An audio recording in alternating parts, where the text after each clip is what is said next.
আচ্ছা, আমরা গত ক্লাসে র্যাঙ্কিং এর কিছু ফ্যাক্টর নিয়ে আলোচনা করেছিলাম। আমার ভোটার আইডি কার্ড। তো আপনাদের যাদের মাইক্রোফোন অন আছে কাইন্ডলি মাইক্রোফোনটা অফ করে দেন এবং ক্যামেরা অফ করে দেন, এতে করে নেট স্পিড একটু বাড়বে। কারণ অনেকেই হয়তো জানেন বা বলেছি আমি যে আমি মোবাইল থেকে মোবাইল নেট দিয়ে চালাই লাইভ ক্লাস। এটা আসলে দুঃসাধ্য ব্যাপার। যাই হোক, আমরা যে পর্যন্ত আলোচনা করেছিলাম মূলত আমরা র্যাঙ্কিং কিছু ফ্যাক্টর নিয়ে আলোচনা করেছিলাম। তো আজকের ক্লাস আমাদের অন পেজ এসইও বিষয়ক। আমরা যে এসইওর বেশ কিছু পার্ট দেখেছিলাম, তো এই পার্টের মধ্যে অন পেজ এসইও একটা পার্ট। তো এই অন পেজ এসইও নিয়ে আমাদের আজকের আলোচনা বা আজকের ক্লাস। তো অন পেজ এসইও কি সংজ্ঞা আমরা আগেই জেনেছি বা আগেই বলেছি যে অন পেজ এসইও যে কোনো একটা ওয়েবসাইট যদি আমরা চিন্তা করি, যে কোনো একটা ওয়েবসাইটের কথাই চিন্তা করি, আমরা চিন্তা করি যে আচ্ছা বাংলা লিখলে হবে না, AZSEO টুলস। আমরা চিন্তা করি যে এই যে একটা ওয়েবসাইট AZSEOtools.com, এই ওয়েবসাইটের মাধ্যমে যদি এই ওয়েবসাইটের এসইও যদি আমরা করতে যাই, তাহলে এই ওয়েবসাইটের এসইও করার জন্য মূলত এই ওয়েবসাইটের মধ্যে সে এই পেজই হোক বা যে কোনো অন্যান্য পেজই হোক, এই ওয়েবসাইটের মধ্যে এসইও করার জন্য যে সমস্ত কাজ করতে হয়, এই সমস্ত কাজকে অন পেজ এসইও বলা হয়। অর্থাৎ যে ওয়েবসাইটের এসইও আমরা করব, সেই ওয়েবসাইটের মধ্যে এসইও করার জন্য যে সমস্ত কাজ করা হয়, এই কাজগুলোকে অন পেজ এসইও বলা হয়। অর্থাৎ ওয়েবসাইটের ভিতরে এখন এই এসইওটা বিভিন্ন এন্ড থেকে হইতে পারে। ওয়েব ডেভেলপার যে ওয়েবসাইট তৈরি করার সময় সেও কিছু কাজ করতে পারবে বা করতে পারে, এবং যে কন্টেন্ট রাইট করে সেও কিছু কাজ করে। তো এরকম প্রত্যেকটা এন্ডেই এই ওয়েবসাইটের মধ্যে যে সমস্ত কাজ হয়ে থাকে বা কাজ করে থাকে, এই সমস্ত কাজকে অন পেজ এসইও বলা হয়। অর্থাৎ ওয়েবসাইটের ভিতরে এসইওর জন্য যত কার্যক্রম আছে, সমস্ত কার্যক্রমকে আমরা একসাথ করে অন পেজ এসইও বলতে পারি বা অন পেজ এসইও বলা হয়ে থাকে। তো এই অন পেজ এসইওর জন্য মূলত একটা ওয়েবসাইটের বা একটা ওয়েব পেজের, এটা একটা website.com পর্যন্ত, এখানে অনেক পেজ আছে, যেগুলো প্রত্যেকটা এক একটা পেজ, এগুলো প্রত্যেকটা এক একটা পেজ। তো এই যে একটা পেজ, এই পেজে যদি আমরা যাই, তাহলে এই পেজের মধ্যে বা এই ওয়েবসাইটের মধ্যে অন পেজ এসইওর কী কী কাজ করতে হয় এর একটা ধারাবাহিক লিস্ট আমরা তৈরি করেছি, এবং এই লিস্ট অনুযায়ী আমরা ডেসক্রাইব করার চেষ্টা করব যে অন পেজ এসইওর জন্য কী কী কাজ করতে হয়। তো গত ক্লাসেই আমরা কয়েকজনের কাছ থেকে শুনেছি যে আসলে কঠিন হয়ে যাচ্ছে বা মাথার উপর দিয়ে চলে যাচ্ছে, বুঝতে কঠিন হয়ে যাচ্ছে। তো এই জন্য আমি চেষ্টা করেছি যে প্রত্যেকটা বিষয়ে একেবারে ভেঙে ভেঙে সহজ করে আগে এক্সপ্লেইন করে তারপরে আমরা প্র্যাকটিক্যালি যাব। কারণ যে আমরা যদি আপনাকে একটা কোয়েশ্চেন করা যাবে, কোয়েশ্চেন এখন না, তারপরেও করেন আপনি। আচ্ছা ভাই, আমি বলতে চাচ্ছি যে আপনি যখন এই যে সবাইকে এডমিট করেন না, তো এই গুগল ক্রোমের একটি এক্সটেনশন আছে অটো এডমিট, তাহলে আপনাকে বারে বারে এই কষ্টটা করতে হচ্ছে না। অটো এডমিট নামে একটি এক্সটেনশন আছে গুগল ক্রোমে, সেটা যদি আপনি অ্যাড করে নেন তাহলে আর এভাবে বারে বারে আপনাকে অ্যাডমিট করতে হবে না ভাইয়া।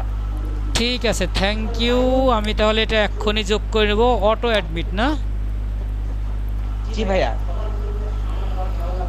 আচ্ছা, আমি এটা যোগ করে নিচ্ছি অলরেডি, এক্ষুনি দেখি যোগ করে পাওয়া যায় কিনা। ধন্যবাদ আপনাকে। যাই হোক, অনেক সুন্দর একটা পরামর্শ দিয়েছেন যে অটো অ্যাডমিট নামে একটা এক্সটেনশন আছে, যেটার মাধ্যমে আমরা সরাসরি যোগ করে নিতে পারি। এখানে extension keyword suggest extension search করলাম অটো অ্যাডমিট। আচ্ছা, এটা আমরা অ্যাড করব, সমস্যা নাই। Google Meet auto admit. আচ্ছা, গুগল মিট অটো অ্যাডমিট নামে আমরা সার্চ করে এটাকে নিয়ে নেই। Google Meet auto admit extension, এটা আমরা যোগ করে নেই। এরপর থেকে যাতে করে এই প্রত্যেকবার একজন ব্যক্তি আসবে আর অ্যাডমিট করবে, এটা আসলে বিরক্তিকর। ধন্যবাদ আপনাকে সুন্দর একটা পরামর্শ দেওয়ার জন্য। তো এখন মূলত আমরা যে কথায় ছিলাম বা যে আলোচনায় ছিলাম, সেটা যে একটা ওয়েবসাইটের মধ্যে এসইও করার জন্য যে সমস্ত কাজ করতে হয়, এই সমস্ত কাজকে মূলত বিভিন্ন এন্ড থেকে হয়ে থাকে। ওয়েব ডেভেলপার যে সে কিছু কাজ করে, আবার কন্টেন্ট রাইট করে যে সেও কিছু কাজ করে থাকে। তো এখন কন্টেন্ট রাইট করে যে সে কি কি কাজ করে বা ওয়েব ডেভেলপার যে সে কি কি কাজ করে, এই বিষয়গুলোর জন্য আমরা একটা তালিকা তৈরি করেছি। এই তালিকা অনুযায়ী আমরা ডেসক্রাইব করার চেষ্টা করব। আর যেটা বলেছিলাম যে আমরা একটু ভেঙে ভেঙে এক্সপ্লেইন করে তারপরে প্র্যাকটিক্যাল কাজে যাব, এতে করে আমাদের জন্য সহজ হবে। কারণ হচ্ছে অনেকেই একেবারে বেসিক লেভেল থেকে শুরু করেছে। যেমন আমার গত ক্লাসে দেখছি বেশ কয়েকজন লিখছে যে thank you for SEO class, it's not SEO, it will be SEO for search engine optimisation. যাই হোক, সে বেসিক লেভেলে আছে বলেই সে বিষয়টা জানে না, আর একজন না জানলে প্রশ্ন করবে, এটাই স্বাভাবিক। আর এটা নিয়ে হাসাহাসি করা বা এটা নিয়ে ট্রল করা, ঠাট্টা করা, এগুলো হচ্ছে আসলেই নির্বুদ্ধিতার পরিচয়। তো যে বিষয়টা যে জানে না সে তো প্রশ্ন করবেই যে এটা কি। তো এটা নিয়ে আসলে হাসাহাসি করার মতো কিছু নাই। আমি এক্সটেনশন অ্যাড করেছি, বাট এখানে রিলোড হয় নাই বলে এক্সটেনশনটা পাচ্ছে না। আশা করা যায় নেক্সট ক্লাস থেকে পাবে। যা হোক, তো আমরা ধারাবাহিক যে লিস্টটা করেছি সেই লিস্টটা অনুযায়ী আমরা আগে আলোচনা শুরু করে দিই যে কি কি বিষয় আমরা অন পেজ এসইওর জন্য শিখবো বা জানবো।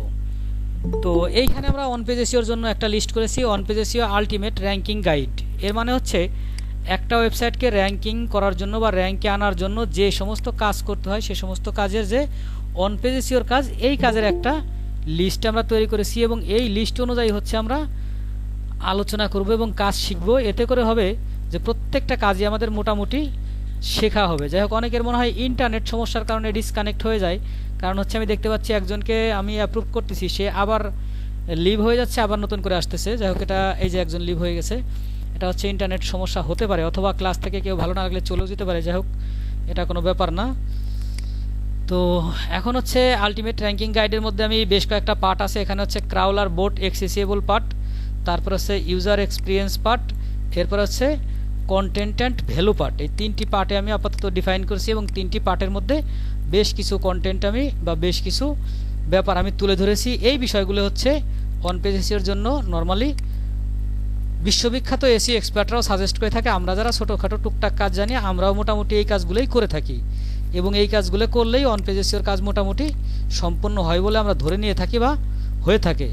তো এখন এইখানে কি কি কাজ আছে আমরা প্রথমেই দেখতে পাচ্ছি ক্রাউলার অবলিক বোট অ্যাক্সেসিবল। এই ক্রাউলার কি আর বোট কি? বোট হচ্ছে মূলত গুগল যে একটা সার্চ ইঞ্জিন, বিং যে একটা সার্চ ইঞ্জিন, ইয়াহু যে একটা সার্চ ইঞ্জিন, এই সমস্ত সার্চ ইঞ্জিনের একটা রোবট আছে, যে রোবটটা হচ্ছে সারা বিশ্বের সমস্ত ওয়েবসাইট ঘুরে ঘুরে চেক করে এবং ঘুরে বেড়ায়, এবং ঘুরে বেড়ায় ওই ওয়েবসাইটে নতুন কি আপডেট করা হয়েছে, নতুন কি পোস্ট করা হয়েছে, নতুন কি লিস্ট করা হয়েছে, বা নতুন কি পাবলিশ করা হয়েছে, বা নতুন কোন কন্টেন্ট ওয়েবসাইটে যোগ করা হয়েছে, এই সব বিষয় হচ্ছে এই বোর্ডটা চেক করে বেড়ায়। সারা বিশ্বের যত ওয়েবসাইট আছে সমস্ত ওয়েবসাইটের যে আপডেট, সেই আপডেটটা হচ্ছে যে জিনিসটা চেক করে বেড়ায়, যে মেশিনটা, যে রোবটটা, যে সফটওয়্যারটা, এটাকে বলা হচ্ছে বোট। তো এই ক্রাউলার কি? ক্রাউলার হচ্ছে এই বোট বা ক্রাউলার একই জিনিস। যে ক্রাউল করতে পারা মানে অ্যাক্সেস করতে পারা বা চেক করতে পারা হচ্ছে ক্রাউলিং, সেটা হচ্ছে ক্রাউলার যে করে তাকে বলা হয় ক্রাউলার। তো এইখানে হচ্ছে মূলত যে এই যে একটা বললাম যে একটা রোবট বা একটা ক্রাউল মেশিন, এই রোবট বা ক্রাউল মেশিন সবসময় সারা বিশ্বের সমস্ত ওয়েবসাইটগুলো চেক করবে এবং ওই ওয়েবসাইটগুলোয় কী আপডেট আসছে, কি নতুন তথ্য যোগ করা হয়েছে বা কি সুবিধা অসুবিধা দেওয়া হয়েছে, এগুলো একটা একটা করে চেক করবে। তো এই চেক করার জন্য এখানে কি কি থাকতে পারে, কি কি না থাকতে পারে, এই বিষয়গুলো হচ্ছে এর আন্ডারে পড়ে। তো প্রথমে এক নম্বর হচ্ছে ক্রাউলার অবলিক বোট অ্যাক্সেসিবল। এর মধ্যে ব্র্যাকেটেবল আছে index, no index, follow, no follow, no image index, এরকম আরও অনেকগুলো ব্যাপার স্যাপার আছে। তো মেটা ট্যাগের উপর একটা টোটাল ভিডিও আছে, যে ভিডিওটা সম্ভবত 2-3 দিন পরে আমি পাবলিশ করব, যে কতগুলো মেটা ট্যাগ আছে, কতগুলো মেটা ট্যাগ মোট ব্যবহার করা যেতে পারে বা কোন কোন মেটা ট্যাগ আছে। বিশাল বড় একটা লিস্ট আছে, সমস্ত লিস্ট নিয়েই সেই ভিডিওতে ডেসক্রিপশন থাকবে বা আলোচনা থাকবে। তো এই যে নো ইন্ডেক্স বা ইন্ডেক্স, এগুলোর কাজ কি আমরা বেসিকগুলো বিষয়গুলো আগে জেনে যাই। এই ইন্ডেক্স হচ্ছে, ইন্ডেক্স মানে কি তালিকা, আমরা জানি ইন্ডেক্স হচ্ছে তালিকা। তো আপনার যে একটা ওয়েবসাইট সেটা ইন্ডেক্স করবে কিনা বা গুগল বা ইয়াহু বা বিং এটা তালিকায় নিবে কিনা বা তালিকা করবে কিনা, এই বিষয়টাই হচ্ছে এই যে ইন্ডেক্স থাকলে করবে। অর্থাৎ ইন্ডেক্স যদি মেটা থাকে তাহলে আপনার ওয়েবসাইট ক্যাশ করতে পারবে বা ইন্ডেক্স করতে পারবে। সেইটার পরিবর্তে যদি আপনি কোনোভাবে নো ইন্ডেক্স দিয়ে রাখেন তাহলে কোনোদিনও ওই ওয়েবসাইট বা ওই যে ওয়েব পেজ ওটি কখনোই গুগলের বা বিংয়ের বা ইয়াহুর পৃথিবীর কোনো সার্চ ইঞ্জিনের বোট বা ক্রাউল অ্যাক্সেস করতে পারবে না বা করবে না। এরপর আছে ফলো এবং নো ফলো। ফলো থাকলে হচ্ছে ওইটাকে সার্চ ইঞ্জিন ফলো করতে পারবে, আর নো ফলো থাকলে আর ফলো করতে পারবে না। এটাই হচ্ছে ফলো আর নো ফলোর ব্যাপার। তো এরপর হচ্ছে স্যার এই ফলোটা কি স্যার ডু ফলো বলে? হ্যাঁ, এই ফলোটাই ডু ফলো, যেটা ফলো ওটাই ডু ফলো, ফলো আর ডু ফলো সেম। তো এরপর হচ্ছে যেমন নো ইন্ডেক্স ইমেজেস, এটা হচ্ছে অনেক সময় অনেকেই ব্যবহার করতে হতে পারে যে আমার একটা ওয়েবসাইট আছে, সেই ওয়েবসাইটের ইমেজগুলো গুগল ইন্ডেক্স করবে না, বাকি সব কিছু ইন্ডেক্স করবে, এই জন্য হচ্ছে নো ইন্ডেক্স ইমেজেস। এরকম নো আর্কাইভ ইত্যাদি ইত্যাদি আরও ট্যাগ আছে যেটা আমি বলছি। তো এইগুলো হচ্ছে মূলত একটা ওয়েবসাইটকে ক্যাশ করবে কিনা, ইন্ডেক্স করবে কিনা, চেক করবে কিনা, এই বিষয়গুলো হচ্ছে এই index, no index, follow, no follow, no index images, এরকম আরও অনেক ট্যাগ আছে, এই ট্যাগের মাধ্যমে ডিফাইন করা হয় বা সংজ্ঞায়িত করা হয় বা বলে দেওয়া হয়।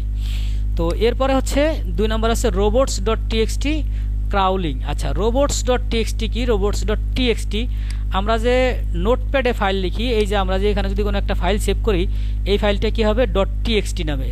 তো এই টিএক্সটিটা আসলে কি জিনিস? আমরা যদি একটা ওয়েবসাইট দেখি, যে কোনো একটা ওয়েবসাইটে আমরা যাই, যে ওই ওয়েবসাইট আসলে রোবটস ডট টিএক্সটি আছে কিনা, আমরা যদি এইখানে আচ্ছা এই ওয়েবসাইটটাই যাই, এটা হচ্ছে আমার রিসেন্ট রানিং একটা প্রজেক্ট, যেটা হচ্ছে চলতেছে একটা বাংলাদেশি ক্লায়েন্টের, এটার নাম কি? Robots dot TXT, robots dot TXT. আচ্ছা, website.com/robots.txt, এখানে আমি যেভাবে লিখছি robots.txt, ঠিক একইভাবে আমরা robots.txt দিয়ে একটু এন্টার প্রেস করে দেখি যে এই ওয়েবসাইটে robots.txt আছে কিনা। দেখুন আছে, এবং এখানে কি কি আছে? প্রথমে আছে ইউজার এজেন্ট। ইউজার এজেন্ট, এই স্টার মানে হচ্ছে অল, অর্থাৎ সমস্ত ইউজার এজেন্ট হচ্ছে এই ওয়েবসাইটটিকে দেখতে পাবে বা পড়তে পারবে। এরপর আছে ডিজেলাও। ডিজেলাও মানে কি? অ্যালাউ করবে না। এখন এখানে অ্যালাউ করবে না যে লিস্ট, সেই লিস্টটা সম্পূর্ণ ফাঁকা রাখা হয়েছে। এটা হচ্ছে কেন ফাঁকা রাখা হয়েছে, এটা এখন পর্যন্ত এইটা কোন কোন পেজ ইন্ডেক্স করবে, কোন কোন পেজ ইন্ডেক্স করবে না, এই বিষয়টা ডিফাইন করা হয় নাই, এই জন্য হচ্ছে এটা ফাঁকা রাখা হয়েছে। তো এইখানে মূলত যে ব্যাপারটা হয়ে থাকে সেটা হচ্ছে এই যে এখানে ইউজার এজেন্ট অল দিয়ে হচ্ছে সমস্ত ইউজারকে বলে দেওয়া হয় যে আমার সমস্ত ওয়েবসাইটকে ক্যাশ করবেন। সে এজেন্ট যাই হোক না কেন, গুগলের এজেন্ট হোক, বিংয়ের এজেন্ট হোক, ইয়াহুর এজেন্ট হোক, যারই এজেন্ট হোক না কেন, সবাইকে বলে দেওয়া হলো ক্যাশ করবেন। এরপরে ডিজেলাও অ্যাডমিন। আচ্ছা, স্ল্যাশ অ্যাডমিনটা কি? অনেক ওয়েবসাইট আছে যে ওয়েবসাইটগুলো স্ল্যাশ অ্যাডমিন দিলে অ্যাডমিনে লগ ইন হয়ে যায়, বা ডাব্লুপি অ্যাডমিন দিলে ওয়ার্ডপ্রেসে অ্যাডমিনে লগ ইন হয়ে যায়। এই যে স্ল্যাশ অ্যাডমিন, ডাব্লুপি অ্যাডমিন, এগুলো ডিজেলাও করে দেওয়া হয়। তারপরে সিজিআই বিন, এরকম বিভিন্ন ফোল্ডার থাকে, যে ফোল্ডারগুলো হচ্ছে আপনার ওয়েবসাইটের যে কন্ট্রোল প্যানেল বা আপনার ওয়েবসাইটের যে ফোল্ডার বা আপনার ওয়েবসাইটের যে ফাইল তার মধ্যে থাকবে, বাট এটা সার্চ ইঞ্জিন ক্যাশ করবে না। এটা আমি বলে দিলাম যে ডিজেলাও, এটা অ্যালাউ করো না। ডিজেলাও, এই অ্যালাউ ডিজেলাওর যে কার্যক্রম, এটা হচ্ছে robots.txt। এটা সম্পর্কে জি বলেন। ইউজার আর্জেন্ট, তারপর একটা স্টার দেখলাম, স্টারের কাজটা কি ভাইয়া? স্টার আমি বলে গেছি, আপনি হয়তো গুরুত্ব দেন নাই, আপনি মাইক্রোফোন অফ করেন। স্টার আমি বলে গেছি, স্টার মানে হচ্ছে অল, আমি একটু আগেই বলে গেছি যে এটা হচ্ছে অল, সমস্ত এজেন্ট। স্টার মানে হচ্ছে অল এজেন্ট। যাই হোক, ক্লাসে গুরুত্ব না দিলে এইটাই হয়ে থাকে, সমস্যা নাই, ইটস ওকে। আর যাদের প্রশ্ন আছে কাইন্ডলি একটু নোট করে রাখেন, কারণ হচ্ছে যে একটা সিকোয়েন্স নষ্ট হয়ে গেলে তখন মনে থাকবে না যে কী নিয়ে আলোচনা করছি। তো একটু নোট করে রাখবেন, পরে কোয়েশ্চেনগুলো করবেন, এতে আশা করা যায় সবার জন্য ভালো হবে। তো আপনারা একটু নোট করে রেখে পরে কোয়েশ্চেন করবেন, এটাই ভালো হবে। তো এখন এরপরে কি? এরপর হচ্ছে যে কোন ফোল্ডারগুলো অ্যালাউ করবে না, এটা আমি ডিজেলাও করে বলে দিলাম। তো এইখানে যদি ডিজেলাওর এইখানে 10টা ফোল্ডার থাকতো, এই 10টা ফোল্ডার গুগল বা বিং বা সার্চ ইঞ্জিন, কোনো সার্চ ইঞ্জিন অ্যালাউ করবে না, এটা এখান থেকে আমরা ডিফাইন করে দিতে পারি। তো এটা হচ্ছে প্রয়োজনীয় বেশ কিছু ফোল্ডার আছে যেগুলো ক্যাশ না করা ভালো। ক্যাশ করলে হচ্ছে যারা হ্যাকিং করে, ক্র্যাকিং করে, ওরা ওই সমস্ত ক্যাশ দেখে আপনার ওয়েবসাইটে হ্যাক করতে পারে, এই জন্য হচ্ছে এই বিষয়গুলো লক করে দেওয়া ভালো, ডিজেলাও করে দেওয়া ভালো। এরপর হচ্ছে URL is included in site map. আচ্ছা, সাইট ম্যাপ জিনিসটা কি? সাইট ম্যাপ হচ্ছে দুই প্রকার সাইট ম্যাপ হতে পারে। আপনারা অনেক ওয়েবসাইটে দেখতে পারেন যে ওয়েবসাইটে সাইট ম্যাপ, কোনো জায়গায় একটা লিঙ্ক আছে, সেখানে গেলে এই ওয়েবসাইটে কী কী জিনিস আছে এই জিনিসগুলো দেখায়। এটা হচ্ছে এক প্রকারের সাইট ম্যাপ। আর এক প্রকারের সাইট ম্যাপ হচ্ছে সাইট ম্যাপ ডট এক্সএমএল। আমরা যদি এখানে লিখি SITEMAP.XML, site map dot XML, এটা লিখে যদি আমরা এন্টার প্রেস করি তাহলে একটা সাইট ম্যাপ পাবো। এই যে দেখুন এখানে একটা সাইট ম্যাপ পাওয়া গেছে।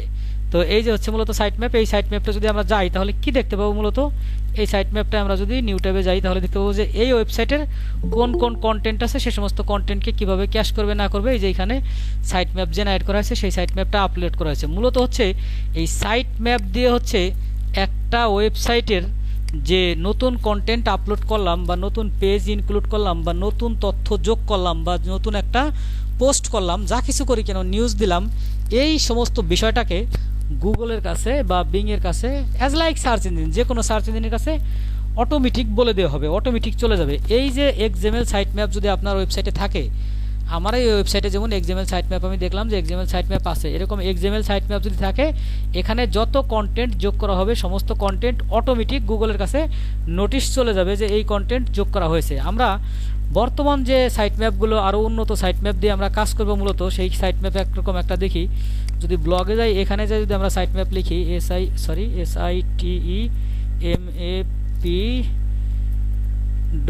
SITEMAP.xml, এরকম সাইট ম্যাপ কি আমরা কিছু পাই কিনা একটু চেক করে দেখি, এখানে আছে কিনা। সাইট ম্যাপ থাকা উচিত, না থাকলে তো বিষয়টা কেমন হয়।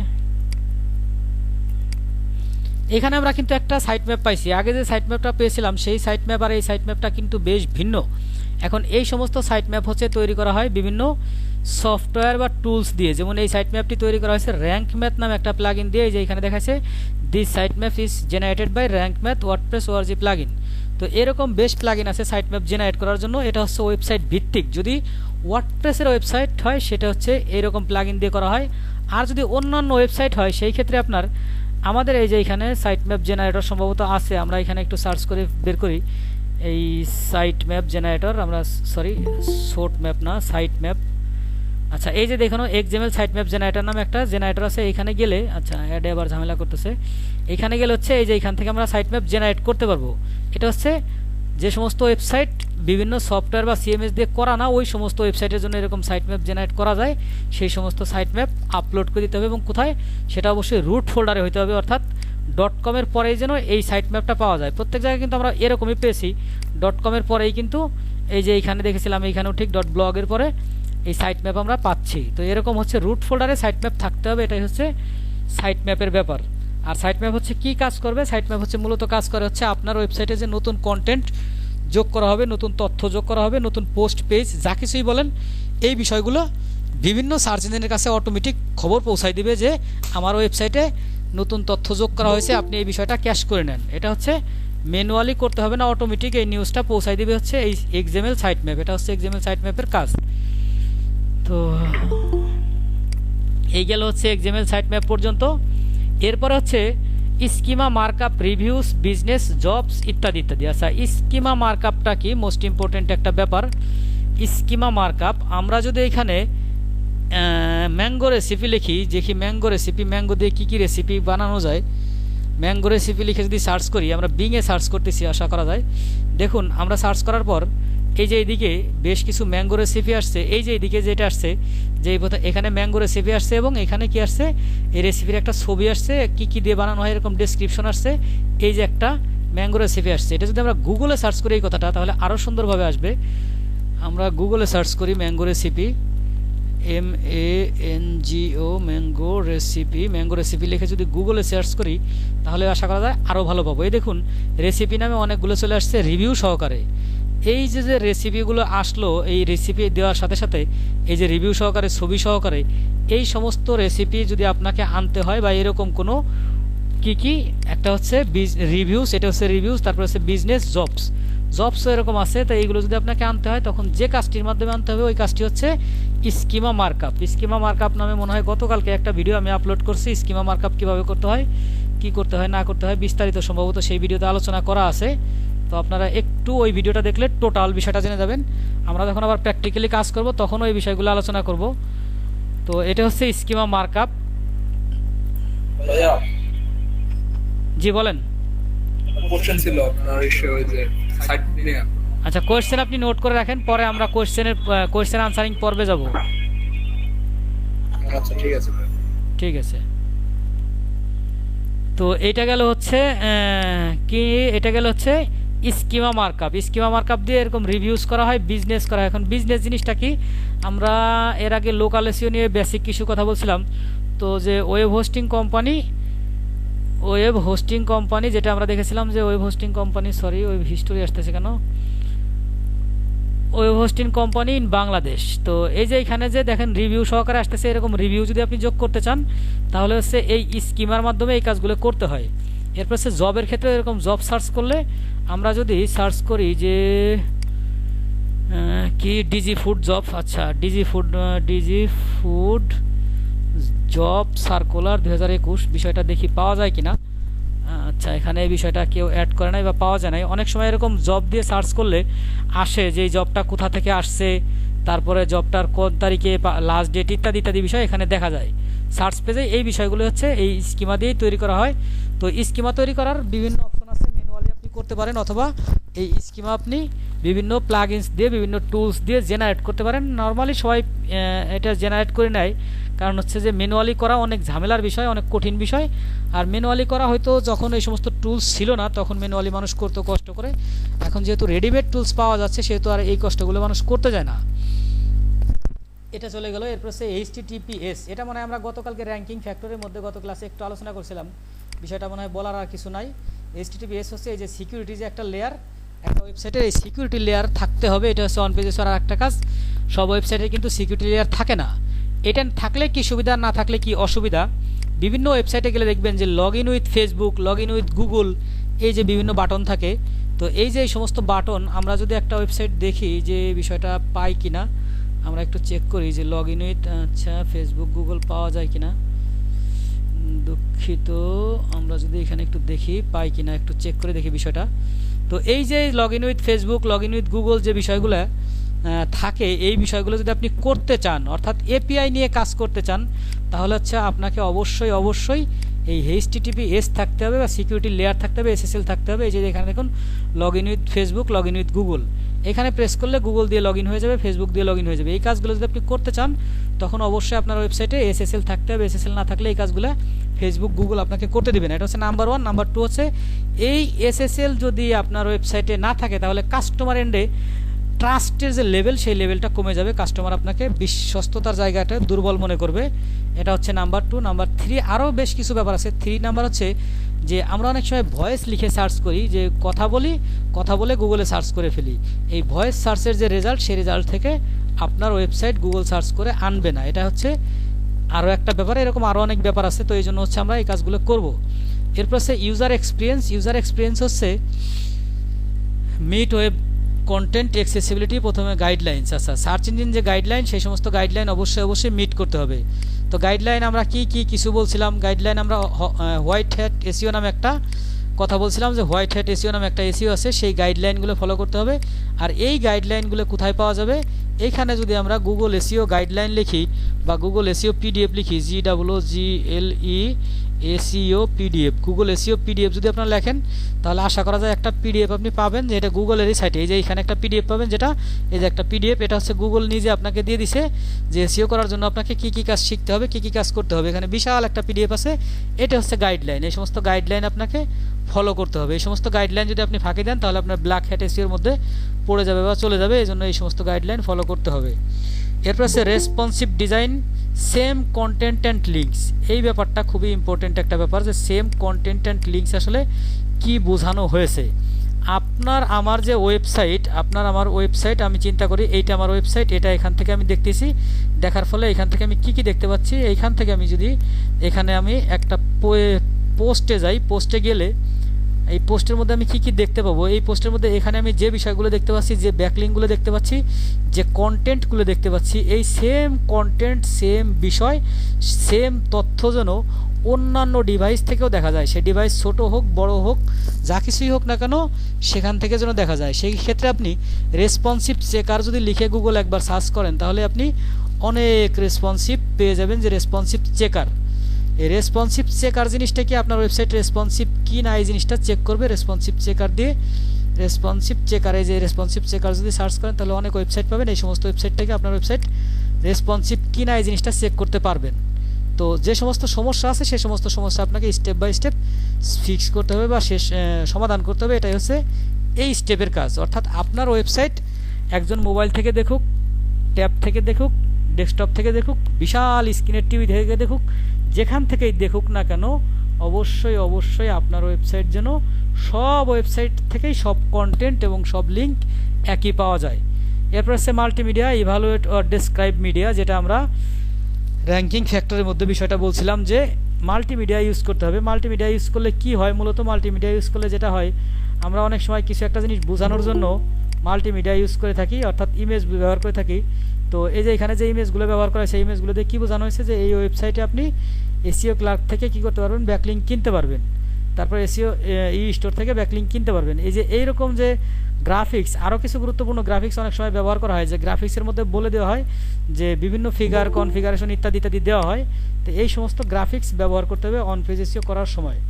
এরপর হচ্ছে পেজ স্পিড। আচ্ছা, পেজ স্পিড কি? পেজ স্পিডের জন্য কি কি করতে হয়, আমরা পেজ স্পিড হয়তো আগেই জেনেছি, যে পেজ দ্রুত লোড হওয়ার যে ব্যাপারটা, এটাই হচ্ছে পেজ স্পিড। কিন্তু এর জন্য কি কি কাজ করতে হয়? এর জন্য প্রথমে যে কাজ করতে হয়, ইউটিলাইজ সিডিএন, অর্থাৎ আপনার যে সমস্ত ওয়েবসাইটের কন্টেন্ট আছে, স্ক্রিপ্ট আছে, যে সমস্ত স্টাইল লাইব্রেরি আছে, স্ক্রিপ্ট লাইব্রেরি আছে, এগুলো হচ্ছে সিডিএন থেকে ব্যবহার করা শিখতে হবে বা জানতে হবে। এরপর হচ্ছে কম্প্রেস ইমেজেস। ইমেজ সবসময় সবচেয়ে ছোট কম্প্রেস করে কাজ করতে হবে। এখন ইমেজ কম্প্রেস করার জন্য হচ্ছে মোস্ট ইম্পর্টেন্ট বেশ কিছু ওয়েবসাইট আছে, যে সমস্ত ওয়েবসাইট থেকে আপনি সম্পূর্ণ ফ্রিতেই ইমেজ কম্প্রেস করতে পারবেন। তো এই সমস্ত ওয়েবসাইটগুলো কি? এই সমস্ত ওয়েবসাইটগুলোর মধ্যে হচ্ছে টিনিপিএনজি অত্যন্ত ইউজফুল এবং জনপ্রিয় একটা ওয়েবসাইট। টিনিপিএনজি ওয়েবসাইটে যদি আপনার ইমেজ, এই যে এখানে যদি আপনি একটা ইমেজ আপলোড করেন, আমি একটু বিষয়টা প্র্যাকটিক্যালি দেখাই দিই। আমরা যদি যে কোনো একটা ইমেজ এখান থেকে আপলোড করি, ডাউনলোড থেকে চিন্তা করি একটা ইমেজ আপলোড করব। আচ্ছা, আমরা একটা ইমেজ আপলোড করি, আমরা এদিক থেকে এই ইমেজটা কতটুকু আছে, 1.76 MB, আপনারা মনে হয় দেখতে পাচ্ছেন 1.76 MB ইমেজ। এই ইমেজটা যদি এখান থেকে আমরা আপলোড করি, আপলোড করার পরে যে 1.9 MB ইমেজটা কম্প্রেস হচ্ছে, কম্প্রেস হয়ে দেখেন কতটুকু হয়, এই পাশে এখনই দেখাবে যে কতটুকু হচ্ছে। মাত্র 202 KB নিয়ে আসছে ইমেজটা, কিন্তু ইমেজের কোনো কোয়ালিটি নষ্ট না করে ইমেজটা ছোটো করে ফেলছে। তো এই সমস্ত ওয়েবসাইট থেকে ইমেজ কম্প্রেস করে ইমেজটা আপনি ব্যবহার করলে আপনার ওয়েবসাইটের লোডিং স্পিড বেড়ে যাবে। তো এভাবে আপনি ইমেজ কম্প্রেস করতে পারবেন। আবার ফটোশপ থেকে কম্প্রেস করতে পারবেন।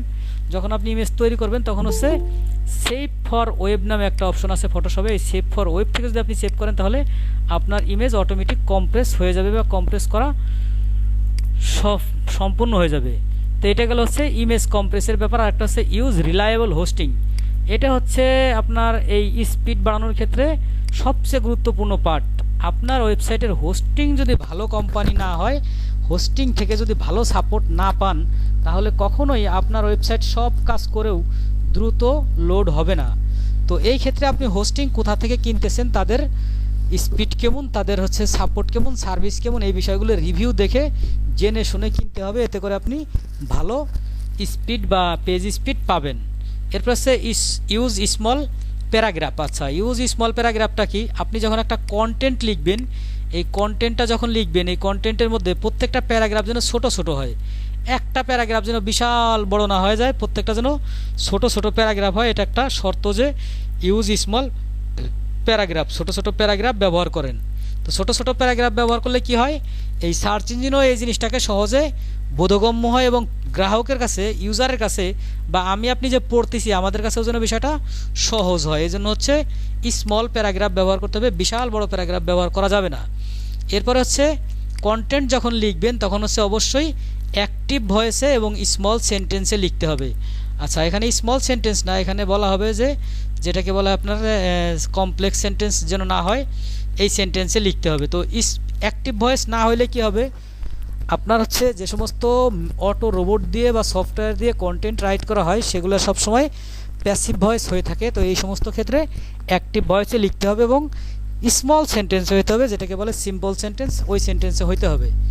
এরপর হচ্ছে add social media in sharing. আচ্ছা, প্রত্যেকটা ওয়েবসাইটে যেন সোশ্যাল মিডিয়া অপশন অ্যাড করা থাকে, যাতে করে সবাই সেখান থেকে সোশ্যাল মিডিয়ায় আপনার ওয়েবসাইটকে শেয়ার করতে পারে, যে এরকম সোশ্যাল মিডিয়া যেন আপনার অ্যাড করা থাকে, এখান থেকে শেয়ার করতে পারে। এতে করে শেয়ার কে করবে না করবে এই বিষয়টার উপর ভিত্তি না করে, আপনি মনে করেন যে 100 জন আপনার ওয়েবসাইটে আসলো, মাত্র 2 জন শেয়ার করলো, এই 2 জন শেয়ারেই ইফেক্টিভ হবে, কারণ 2 জনের কাছ থেকে পরবর্তীতে আরও 10 জন আপনার এই ওয়েবসাইটটা সম্বন্ধে জানতে পারবে বা শিখতে পারবে বা ওয়েবসাইট থেকে পেয়ে যাবে। তো এই জন্য হচ্ছে শেয়ারিং অপশন রাখতে হবে ওয়েবসাইটের মধ্যে। এরপর হচ্ছে কন্টেন্ট অ্যান্ড ভ্যালু। আচ্ছা, কন্টেন্ট অ্যান্ড ভ্যালু যে পার্ট, সেই পার্টের মধ্যে কি কি আছে, এখানে প্রথমে আছে কিওয়ার্ড রিসার্চ। আচ্ছা, কিওয়ার্ড রিসার্চ হচ্ছে সার্চ ইঞ্জিন অপটিমাইজেশন বা এসইওর হার্ট বা কোর টাস্ক বলা হয় এটাকে, অর্থাৎ কিওয়ার্ড সার্চ ইঞ্জিন অপটিমাইজেশন বা এসইওর হৃৎপিণ্ড হচ্ছে কিওয়ার্ড রিসার্চ। এটাকে হার্ড বলা, কোড টাস্ক বলা হয়। এখন এই বিষয়টা মূলত হচ্ছে অনেক বড় একটা বিষয়। এই বিষয়টা দিয়েই হচ্ছে সার্চ ইঞ্জিন অপটিমাইজেশন শুরু করতে হবে আপনাকে, এবং এটা হচ্ছে প্রথম কাজ। আপনি যখন কাজ শুরু করবেন, এই কিওয়ার্ড রিসার্চই হচ্ছে ফার্স্ট কাজ। কিওয়ার্ড রিসার্চের ক্ষেত্রে কি কি বিষয় বিবেচনা করা হয় সেই বিষয়টা আমরা এখানে দেখেছি। কিওয়ার্ড রিসার্চ হচ্ছে বিস্তারিত একটা অবশ্যই ক্লাস থাকতে হবে, না হলে এটা এখানে বলা সম্ভব না, এটা অনেক বড় একটা টার্ম। তো সার্চ ভলিউম এবং কম্পিটিটর এই দুইটা বিষয় হচ্ছে নজরে রাখতে হয়। তো সার্চ ভলিউমটা আসলে কি, আপনি যে একটা কিওয়ার্ড লিখে গুগলে সার্চ করলেন, যে কোনো কিওয়ার্ড লিখে যদি সার্চ করেন, আমি যদি আমার এই ক্রোম ব্রাউজারে সার্চ করি, এইখানে যদি আমি সার্চ করি এসইও টুলস বা এসইও টুলস স্ক্রিপ্ট, এই কথাটা লিখে সার্চ করলাম। এই কথাটা লিখে যদি আমি সার্চ করি, সার্চ করার পরে আমার এইখানে একটু পরে দেখাবে যে কতগুলো মান্থলি সার্চ হয়, অর্থাৎ এই যে এইটা প্রতি মাসে কতবার সার্চ হয়। আচ্ছা, এখানে এখনও দেখাচ্ছে না।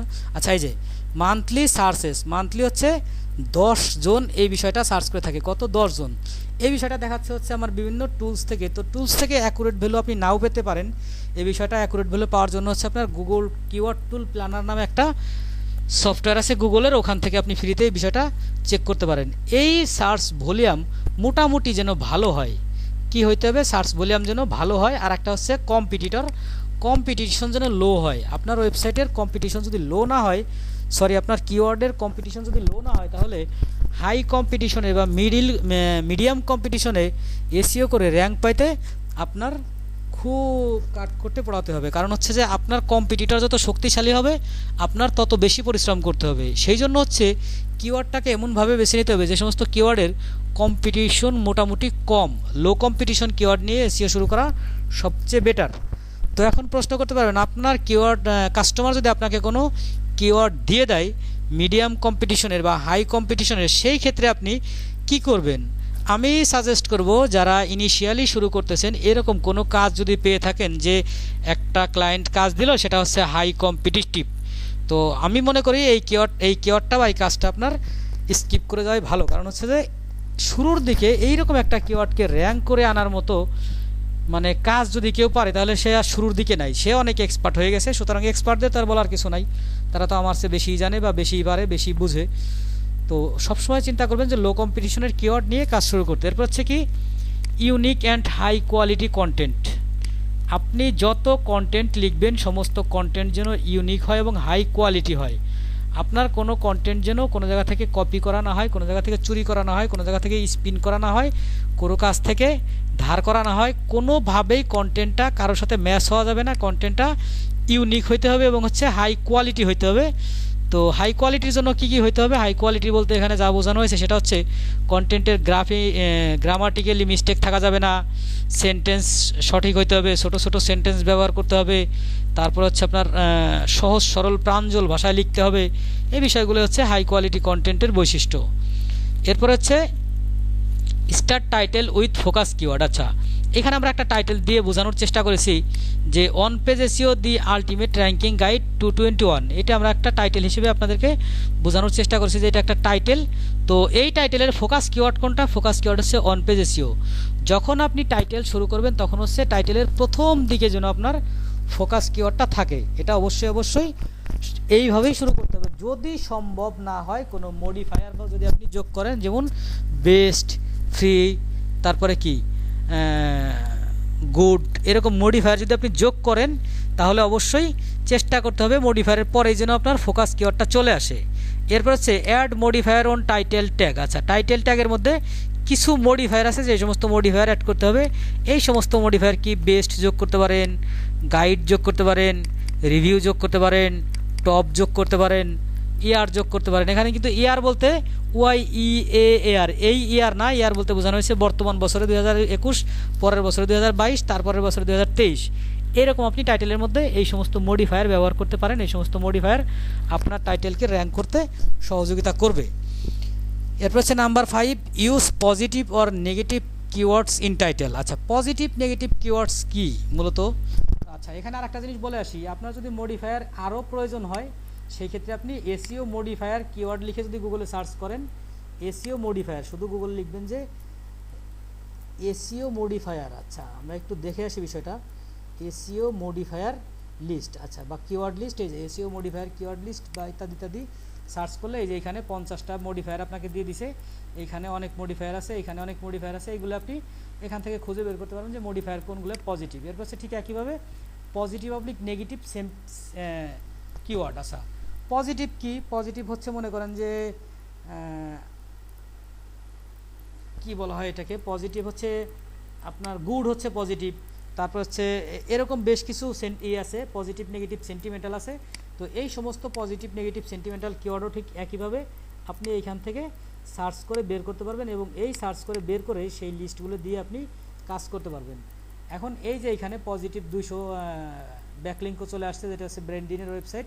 তো এরকম পজিটিভ নেগেটিভের বেশ কিছু কিওয়ার্ড আছে, ওইগুলো আপনি ব্যবহার করতে পারবেন। আর সবসময় হচ্ছে যে কোনো বিষয় গুগল সার্চ করে কাজ করা শিখবেন। কেন গুগল সার্চ করে কাজ করা শিখবেন? এখানে দারুণ একটা মজার এক্সাম্পল আছে। সেটা হচ্ছে, সে ধরেন আপনাকে আমি দাওয়াত করলাম, দাওয়াত করে আমার বাড়িতে আনলাম, আনার পরে হচ্ছে আপনাকে মাছ দিয়ে সুন্দর করে একবেলা ভাত রান্না করে খাওয়ায় আল্লাহ হাফেজ বলে বিদায় দিলাম। এটা হচ্ছে এক প্রকার ইনভাইটেশন বা এক প্রকার আপনাকে আপ্যায়ন করলাম।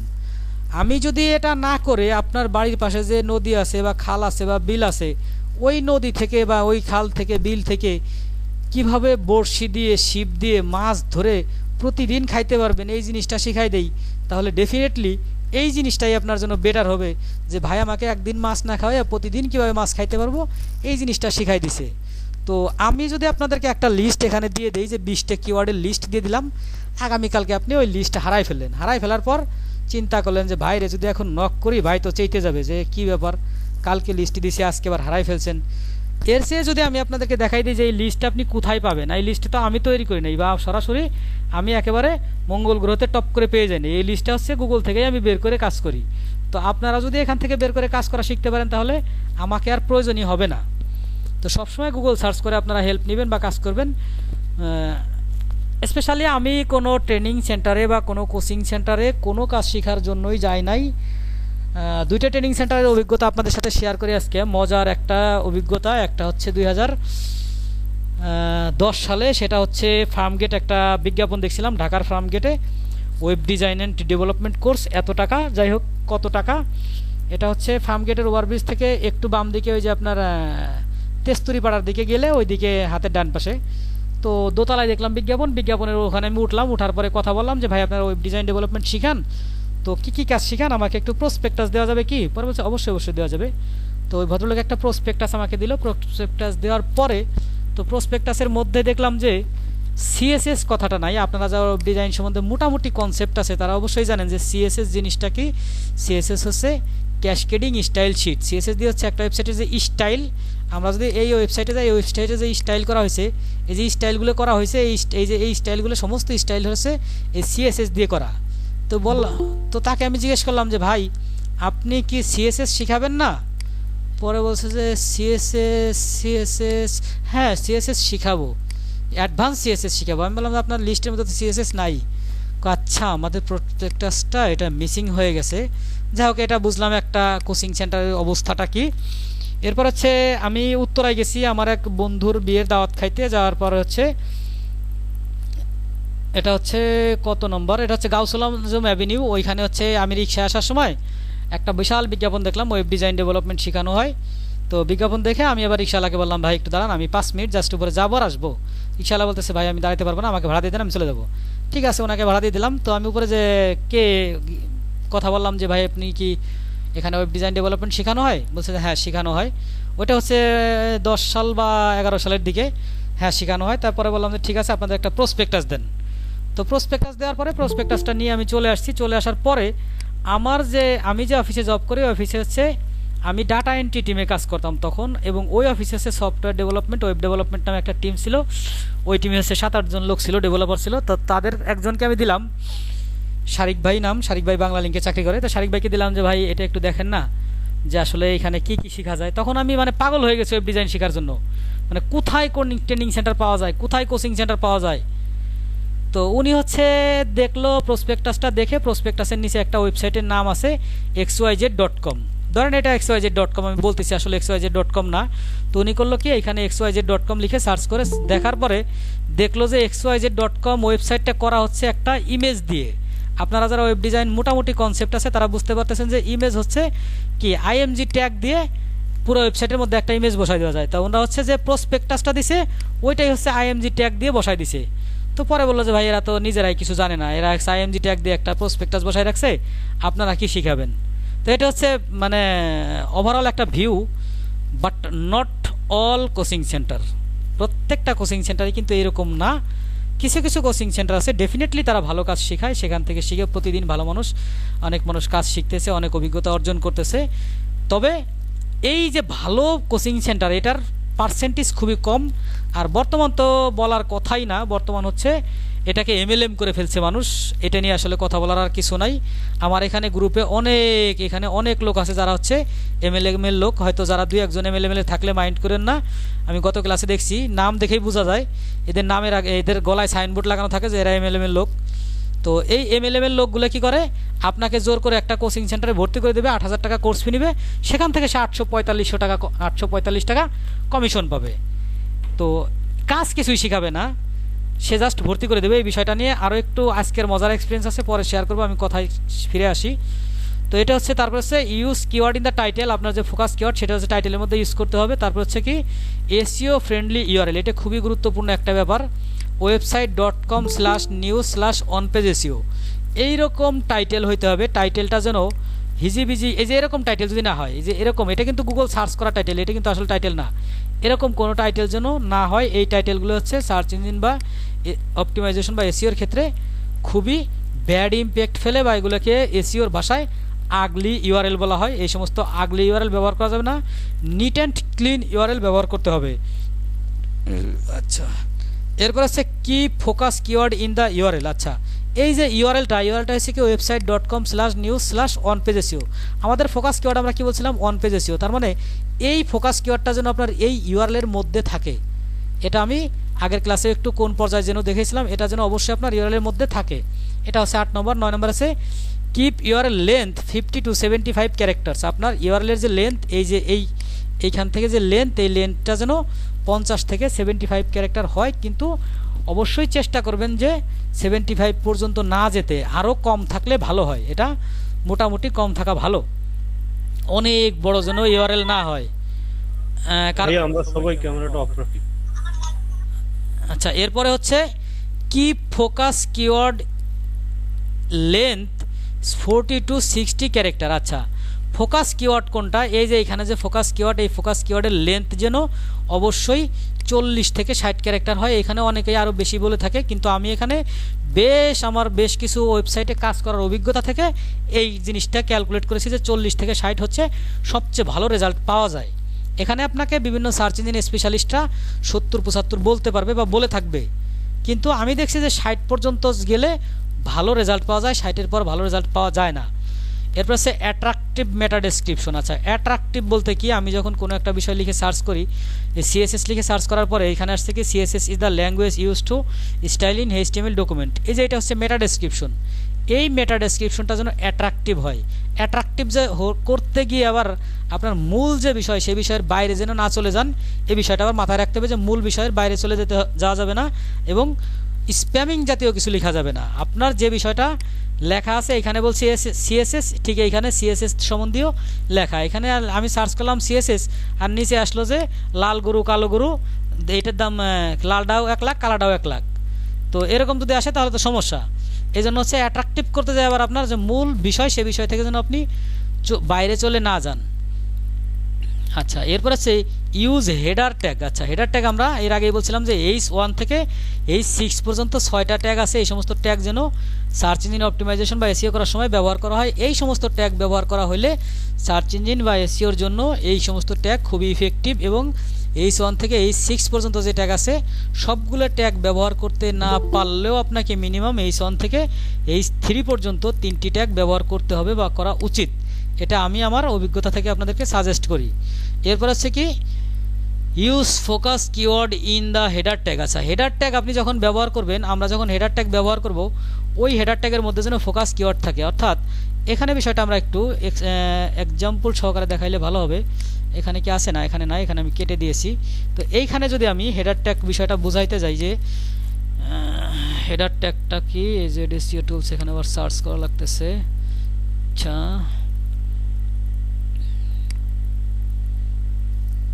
আমরা যদি আর্টিকেলি রাইটারে যাই তাহলে আর্টিকেলি রাইটারে গেলে কি হেডার ট্যাগ পাবো? আচ্ছা, এই যে হচ্ছে হেডার ট্যাগ, এটা হচ্ছে H1 ট্যাগ, তারপরে এটা হচ্ছে H2 ট্যাগ, তারপরে এইটা হচ্ছে H3 ট্যাগ। এরকম যে ট্যাগ আছে, এই ট্যাগের মধ্যে যেন আপনার এই ফোকাস কিওয়ার্ডটা থাকে। আমার এখানে ফোকাস কিওয়ার্ড হচ্ছে আর্টিকেল রাইটার, এই দেখুন ফোকাস কিওয়ার্ড হচ্ছে আর্টিকেল রাইটার। এই আর্টিকেল রাইটার H2 এর মধ্যেও আছে, H1 এর মধ্যেও আছে, দুই জায়গায় এই আর্টিকেল রাইটার কথাটা আছে। ঠিক একইভাবে হচ্ছে আপনাকে এই ফোকাস কিওয়ার্ডটা H1 থেকে H6 পর্যন্ত যতগুলো কিওয়ার্ড ব্যবহার করবেন সবগুলোর মধ্যে না পারলেও 2-3টের মধ্যে ব্যবহার করতে হবে এবং H1 এর মধ্যে ব্যবহার করতেই হবে, H2 এর মধ্যেও ব্যবহার করা উচিত। তারপর হচ্ছে অপটিমাইজ ইমেজেস, যেটা আমি আগেই বললাম। এখানে আবার অপটিমাইজের মধ্যে কি ব্যাখ্যা বলা হয়েছে যে ওইখানে অপটিমাইজ বললেন ছোট করতে ইমেজ, এইখানে আবার তাহলে কি করতে হবে?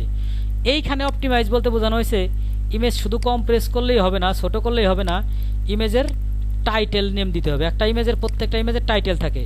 এই যে এখানে যে একটা ইমেজ, এই ইমেজের কিন্তু টাইটেল আছে, এখানে মাউস ধরলে অনেক সময় টাইটেল লেখা আসে, এখানে আসতেছে না, অর্থাৎ টাইটেল ব্যবহার করা হয় নাই। কিন্তু অল্টার ট্যাগ জিনিসটা আছে কি, এরপর আছে অল্টার ট্যাগ, এই যে ALT ট্যাগ। ALT ট্যাগ হচ্ছে মূলত গত ক্লাসে আমাদের একজন বলছিল যে ইমেজ সার্চ করলে গুগলে পায় কিনা, তো এই ALT বা অল্টার ট্যাগের মাধ্যমে হচ্ছে এই ইমেজটা সার্চ করলে গুগলে পাওয়া যাবে।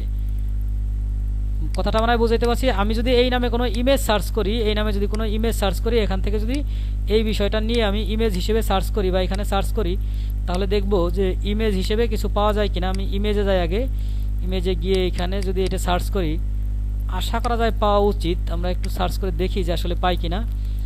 তো এই যে দেখেন AZ-SEO টুলস সার্চ করার পর এখানে বেশ কিছু টুলস চলে আসছে। এই যে টুলসগুলো আসলো, এই টুলসগুলো কিন্তু এই যে বিষয়টা আমরা সার্চ করলাম এটার ভিত্তিতে আসছে, এবং মূল যে বিষয়টা হচ্ছে যে এইটার ভিত্তিতে যে আসলো এই ইমেজের অল্টার ট্যাগ হিসেবে এই কথাটা ব্যবহার করা আছে। এই জন্য হচ্ছে অল্টার ট্যাগ ব্যবহার করতে হবে। অল্টার ট্যাগের মাধ্যমে হচ্ছে ইমেজ এসইও হবে। ইমেজের মাধ্যমে আপনি আপনার ওয়েবসাইটের ইফেক্টিভ টার্গেটেড কাস্টমার বা ভিজিটর বা ট্রাফিক পেতে পারেন। এরপর হচ্ছে number 15, use focus keyword alter tag. আচ্ছা, এইখানে আরও একটা ব্যাপার আছে। আপনি যে অল্টার ট্যাগ দিবেন, এই যে এখানে একটা অল্টার ট্যাগ আছে, আমরা একটু ইন্সপেক্ট করে দেখি যে এখানে একটা অল্টার ট্যাগ আছে, আমরা যদি ইন্সপেক্ট করে পাই কিনা। IMG, এই যে দেখুন এই যে এখানে IMG ALT হচ্ছে অল্টার ট্যাগ। অল্টার ট্যাগের মধ্যে কিন্তু আর্টিকেল রাইটার কথাটা আছে, অর্থাৎ আমার যে ফোকাস কিওয়ার্ড, সেই ফোকাস কিওয়ার্ডটা অবশ্যই অল্টার ট্যাগের মধ্যে থাকতে হবে। এটা হচ্ছে মোস্ট ইম্পর্টেন্ট আর একটা পার্ট। তারপরে আছে drop your focus keyword in first 100 ওয়ার্ডস। অবশ্যই এটা আমরা আগের ক্লাসে আলোচনা করছিলাম যে প্রথম 100 ওয়ার্ডের মধ্যে আমাদের যে ফোকাস কিওয়ার্ড সেটাই শুরু করতে হবে। আমরা প্রথম ওয়ার্ড দিয়ে শুরু করেছি, এটা আরও ভালো হয়। তো এটা হচ্ছে আর একটা অপশন বা আর একটা সিস্টেম পার্ট। এরপর হচ্ছে ব্যাকলিংকস। আচ্ছা, ব্যাকলিংকস হচ্ছে ইন্টারনাল হতে পারে আর আউটবাউন্ড হতে পারে, যেটা আমরা আগের ক্লাসে বিষয়টা বেশ কিছু আলোচনা করছিলাম যে এই ওয়েবসাইটেরই অন্য লিঙ্কে চলে যাবে। এখানে যদি প্রেস করি তাহলে দেখবেন যে অন্য লিঙ্কে চলে গেছে। আমরা এখানে ছিলাম কি আর্টিকেল রাইটার, এখানে কি আসছে প্লাগরিজম চেকার। তো এই ওয়েবসাইটেরই অন্য লিঙ্কে চলে গেলে সেই সমস্ত লিঙ্ককে বলা হয় হচ্ছে ইনবাউন্ড লিঙ্ক। কি বলা হয়? ইন্টারনাল লিঙ্ক বা ইনবাউন্ড লিঙ্ক। আর একটা হয়েছে অন্য ওয়েবসাইটে চলে গেলে সেইগুলোকে বলা হয় কি আউটবাউন্ড লিঙ্ক। তো এই আউটবাউন্ড লিঙ্ক এবং ইন্টারনাল লিঙ্ক ব্যবহার করতে হবে। ব্যবহারের ডেনসিটি কি, কতগুলো ব্যবহার করা যাবে, এই বিষয় নিয়ে বেশ কিছু কোয়েশ্চেনও হয়েছিল, আমিও চেষ্টা করেছি আনসার দিতে। এবং গত ক্লাসে যারা ছিলেন না, গত ক্লাসের ভিডিওটা দেখলে এই বিষয়ে আরও ডিপলি জানতে পারবেন, বুঝতে পারবেন। এরপর হচ্ছে LSI কিওয়ার্ড নিয়ে আমরা আলোচনা করছি যে LSI কিওয়ার্ড হচ্ছে সিনোনিমস টাইপের। যখন আপনি একটা ফোকাস কিওয়ার্ড ব্যবহার করবেন, ফোকাস কিওয়ার্ড হচ্ছে এখানে অন পেজ এসইও, এই অন পেজ এসইওর LSI কিওয়ার্ড আপনি ব্যবহার করবেন মিনিমাম 4-5টা। এটা হচ্ছে ডিপেন্ড করবে কত ওয়ার্ডের আর্টিকেল সেটার উপর। যদি 100 ওয়ার্ডের আর্টিকেল হয় চেষ্টা করবেন যে 2টা সিনোনিমস ব্যবহার করতে বা LSI কিওয়ার্ড ব্যবহার করতে। যদি 1000 ওয়ার্ডের হয় তখন চেষ্টা করবেন 5 থেকে 7টা LSI কিওয়ার্ড বা সিনোনিমস ব্যবহার করতে। এই LSI কিওয়ার্ড বা সিনোনিমস হচ্ছে সার্চ ইঞ্জিন অপটিমাইজেশন বা এসইওর জন্য খুবই গুরুত্বপূর্ণ ভূমিকা রাখে। তো LSI এবং সিনোনিমস যদি আপনি ব্যবহার করেন তখন হচ্ছে আপনার কিওয়ার্ড ডেনসিটি কম রাখতে পারবেন। এটা একটা মোস্ট ইম্পর্টেন্ট ব্যাপার যে আপনার ওয়েবসাইটের কিওয়ার্ড ডেনসিটি সহজে বাড়বে না। যদি আপনি LSI কিওয়ার্ড এবং সিনোনিমস ব্যবহার করতে পারেন বা শিখেন তাহলে কিওয়ার্ড ডেনসিটি কোনোভাবেই বাড়বে না। কিওয়ার্ড ডেনসিটি যদি 1 বা 2 এর মধ্যে রাখেন এটা হচ্ছে বেটার বলে, কিন্তু আমি তো সবসময় 1 এর নিচে রাখি, আমি 1-এও যাই না, চেষ্টা করি 1 এর নিচে রাখতে। অনেকেই দেখবেন যে কিওয়ার্ড ডেনসিটি 4, 5, 6 বানায় দেয়, 1 সপ্তাহের মধ্যে তার ওয়েবসাইট র্যাঙ্ক হয়ে যায়, পরের সপ্তাহের মধ্যে আবার র্যাঙ্ক হারায় যায়। তো আসলে এই রকম র্যাঙ্কের কোনো ডিমান্ড নাই বা ভ্যালু নাই যে এক সপ্তাহের মধ্যে র্যাঙ্ক আসলো পরের সপ্তাহের মধ্যে র্যাঙ্ক হারাই গেল। আর এটা হচ্ছে সর্বশেষ অন পেজ এসইও টপিক, সেটা হচ্ছে পোস্ট লং কন্টেন্ট 1200+। এই যে এখানে যে ব্যাপারটা যে লং কন্টেন্ট পোস্ট করবেন 1200+, এখানে আসলে 1200+ বলতে কোনো ভিত্তি নাই। আপনি যদি চেষ্টা করেন, দুঃখিত, আপনি যদি চান যে আপনার কম্পিটিটরকে আপনি টপকায় যাবেন, সেই ক্ষেত্রে আপনার কম্পিটিটরের কতগুলো ওয়ার্ড আছে ওই বিষয়টা দেখে তার চেয়ে বেশি ওয়ার্ড লিখতে হবে। এটা হচ্ছে একটা কম্পিটিশনের ব্যাপার স্যাপার, যে আপনি তার চেয়ে বেশি আগে থাকবেন। তো অনেক সময় আপনি শুধু বড় কন্টেন্ট লিখলেই যে আপনি র্যাঙ্ক পাবেন এরকম হয় না। কারণ হচ্ছে আমরা গত ক্লাসে র্যাঙ্কিং ফ্যাক্টর নিয়ে আলোচনা করেছিলাম, প্রায় 100 ফ্যাক্টর নিয়ে আলোচনা করছি। ওখানে কিন্তু ডোমেইন, তারপরে ইত্যাদি ইত্যাদি ইত্যাদি ইত্যাদি অনেক বিষয় ছিল। শুধু আর্টিকেল বড় লিখলেই যে ফার্স্ট পেজে চলে আসবে আর দুনিয়া সবাইকে পিছনে ফেলাই দেবে, বিষয়টা এরকম হওয়া সম্ভব না বা কখনোই হবে না। যাই হোক, এই ছিল হচ্ছে আমার যতটুকু সাজানো গোছানো ছিল সেই সাজানো গোছানো আলোচনা, রাষ্ট্রপতির লিখিত বক্তব্য। এরপরে হচ্ছে আমরা চলে আসি আমাদের মোটামুটি কথাবার্তার ব্যাপারে, যে আপনারা অনেকেই কোয়েশ্চেন করতে চেয়েছিলেন। একটু এবার হচ্ছে তারা মাইক্রোফোন অন করে যে কোয়েশ্চেন করবেন কোয়েশ্চেনটা করতে পারেন। যার যার কোয়েশ্চেন আছে একটু শুরু করতে পারেন। ভাইয়া, জি বলেন। আমার এই যে কিওয়ার্ড রিসার্চের একটা কোশ্চেন ছিল। জি, যে কোশ্চেনটা হচ্ছে এরকম, ধরুন আমরা একটা কিওয়ার্ড আমরা রিসার্চ করে বের করলাম, যেমন সার্চ ভলিউম আমরা ভালো আছে বা কম্পিটিশন লো, কেডিও কম আছে, তো সেক্ষেত্রে দেখতেছি আমরা কন্টেন্টের সাথে পুরোপুরি মিলতেছে না। আসলে তো সেক্ষেত্রে আমরা ওটা কিভাবে করতে পারবো? আচ্ছা, আপনি যেটা বলছেন যে পুরোপুরি মিলতেছে না, কি মিলতেছে না, আমি বিষয়টা ক্লিয়ার হতে পারি নাই। যেমন আমি একটা ওই যে কিওয়ার্ড বের করলাম, আপনার লো কম্পিটিশন বাট সার্চ ভলিউম ভালো আছে, তো এইটা আমরা দেখা যায় কন্টেন্টের সাথে আমার যে কিওয়ার্ডটা করছে এটা কন্টেন্টের সাথে পুরোপুরি মিলতেছে না। তো সেক্ষেত্রে আসলে এসইওটা মানে কিভাবে করব?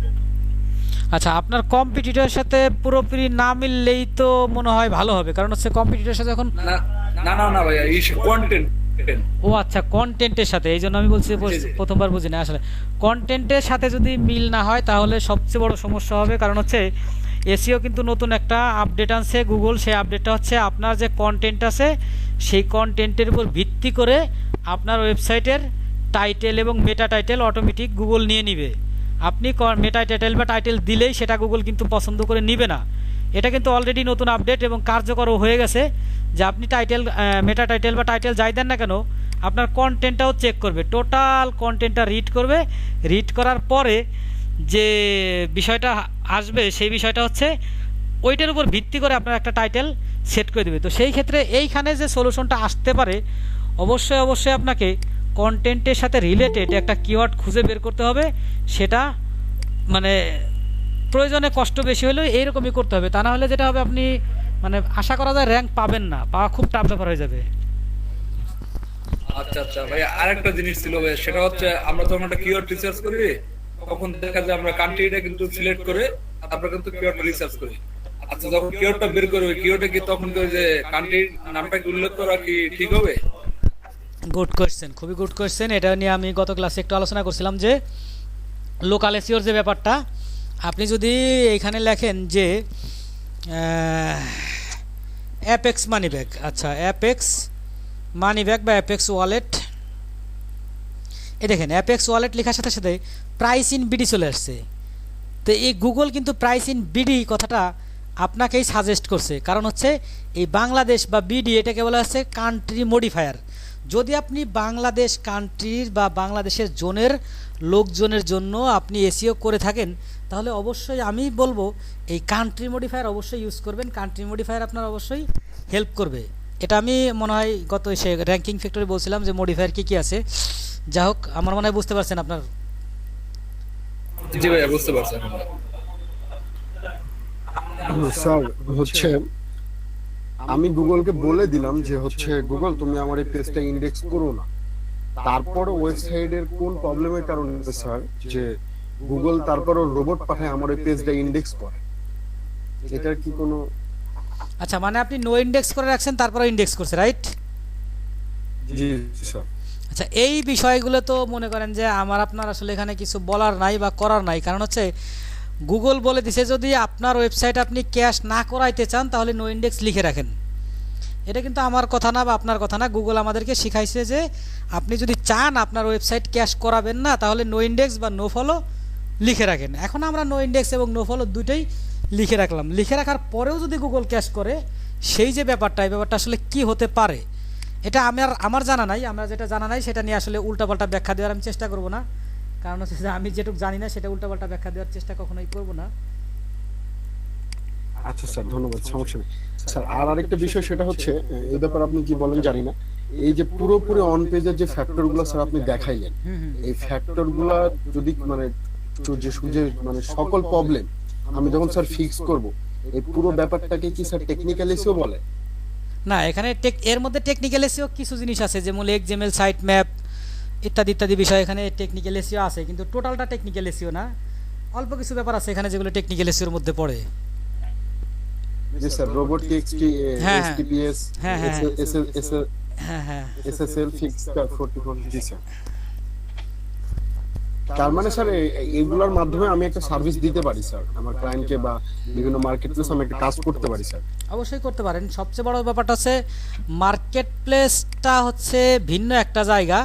অনেক মানুষ কাজ জানে কিন্তু করতে পারে না, হচ্ছে এই মার্কেট প্লেসের যে কাস্টমারকে বুঝাইতে পারে না যে আমি কাজ জানি। আর একটা হচ্ছে মানে নিজেকে এক্সপ্রেস করার ক্ষমতা কিন্তু সবার সমান না, মানে একজনকে ইমপ্রেস করার ক্ষমতা এটা সবার সমান না।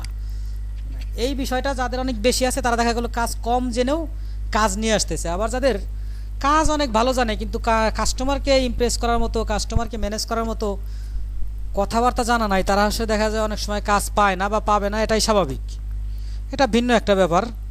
এটা সবার হচ্ছে, এটা অনেকটা গড গিফটেড হয়ে থাকে। অনেক মানুষ দেখবেন যে মানে মানে কি বলবো, তার যোগ্যতা দক্ষতার চেয়ে মানুষের সামনে কথা বললে মানুষ হা করে তাকায় থাকে যে কি জ্ঞানী মানুষ।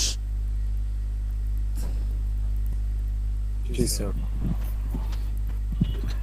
ভাইয়া, জি, আসসালামু আলাইকুম স্যার।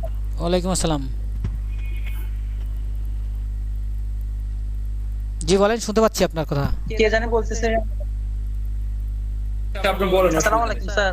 জি ওয়ালাইকুম আসসালাম। জি রহিম, জি বলেন। স্যার আমি আপনার অনেকগুলো টিউটোরিয়াল দেখি, বাট কোনো কোশ্চেন করার মতো ওয়ে পাচ্ছি না আর কি। তো আজকে একটা কোশ্চেন বলতেছি আর স্যার। জি জি বলেন। কোশ্চেন হচ্ছে স্যার, আমি যদি ধরেন আমার ক্লায়েন্ট যদি আমার কাজ দেয় স্যার, ওনার একটা ইয়াতে ওনার ওয়েবসাইটে ওনার আমাদের কাজ দিতে আমি ইন্ডেক্স করে দিব, বা ওনার রোবোটিক্স গুলো যেগুলো বুঝাইছেন এগুলো আমি ক্লিয়ার করে দিব, বা বিভিন্ন একটা কাজ দিব। তো ওনার ওয়েবসাইটটা কিভাবে আমার এখানে লগইন করব স্যার? আচ্ছা, এটা তো একটা ইজি মানে একেবারে লজিক্যাল ব্যাপার। ওনার ওয়েবসাইটের ডিটেলস আপনাকে দিতে হবে। অ্যাক্সেস না দিলে আপনার মনে করেন আপনার ক্লায়েন্ট বললো যে আমার ইয়ে করেন, আমার রুম ডেকোরেশন করে দেন, সে তালা মেরে চলে গেল লন্ডন, আপনি কি রুম ডেকোরেশন করতে পারবেন? আপনার তো অ্যাক্সেস না দিলে আপনি করতে পারবেন না। ওখানে আপনার ওয়েবসাইটের অ্যাক্সেস নেওয়া লাগবে। সে কি কি অ্যাক্সেস দিবে এটা হচ্ছে তার সাথে আপনার সম্পর্কের ব্যাপার। সে হয়তো বেশিরভাগ ক্ষেত্রেই কন্ট্রোল প্যানেল দেয় না, অনেক সময় হচ্ছে আপনার কি দেয়, হচ্ছে আপনার অ্যাডমিন প্যানেল দেয়। অ্যাডমিন প্যানেল দিয়ে হচ্ছে এই কাজগুলো করতে হয়, বেশিরভাগ সময় অ্যাডমিন প্যানেল দেয়। আশা করা যায় আপনি প্রশ্ন বুঝতে পেরেছেন। এখানে যারা লিখছে তাদের একটু আমি অ্যান্সার দেওয়ার চেষ্টা করি। সেটা হচ্ছে একজন লিখছে পাওয়ার কিওয়ার্ডসটা একটু বুঝাই দেন। যাই হোক, পাওয়ার কিওয়ার্ডসটা হচ্ছে এই যে এখানে আমি পাওয়ার কিওয়ার্ডস লিখে সার্চ করছি, সার্চ করার পরে এই যে এখানে বেশ কিছু লিস্ট আসছে। তো পাওয়ার কিওয়ার্ডসটা কি, আমি অনেক সময় লিখি ফুল, কমপ্লিট, তারপরে অল, এই যে কথাগুলো এগুলো হচ্ছে পাওয়ার কিওয়ার্ডস। এগুলোকে পাওয়ার কিওয়ার্ড বলা হয়। ফুল, অল, কমপ্লিট এগুলো হচ্ছে পাওয়ার কিওয়ার্ড। তো পাওয়ার কিওয়ার্ডের লিস্ট আপনারা গুগল থেকে বের করবেন, পাওয়ার কিওয়ার্ড লিস্ট লিখে সার্চ করবেন, দেখবেন যে পাওয়ার কিওয়ার্ডের অনেক লিস্ট আছে। এই সমস্ত যে 700+ পাওয়ার কিওয়ার্ডের লিস্ট চলে আসছে। তো এখান থেকে দেখে পাওয়ার কিওয়ার্ড লিস্ট কোনগুলো এগুলো আপনি খুঁজে বের করতে পারবেন। এরপরে সে আরেকজন প্রশ্ন করছে, স্যার অন পেজ এসইও এর আপনার পিডিএফটা কি শেয়ার করা যাবে? পিডিএফ অবশ্যই শেয়ার করা যাবে। এই পিডিএফটা আমি ভিডিও ডেসক্রিপশনের মধ্যে দিয়ে দিব, পিডিএফ আপনারা ওখান থেকে ডাউনলোড করে নেবেন। রোবোটিক্সের ব্যাপারগুলো একটু বলা ভালো হয়। আচ্ছা, রোবোটিক্সের ব্যাপারগুলো আমি ক্লিয়ার বলছি। তারপরেও যদি কারো কোয়েশ্চেন থাকে তাহলে হচ্ছে শুধুমাত্র রোবোটিক্স নিয়ে আমার এই যে ইটুসফট সলিউশন যে চ্যানেল আছে, এই চ্যানেলে শুধুমাত্র রোবোটিক্স নিয়ে একটা robots.txt নিয়ে একটা ভিডিও আছে।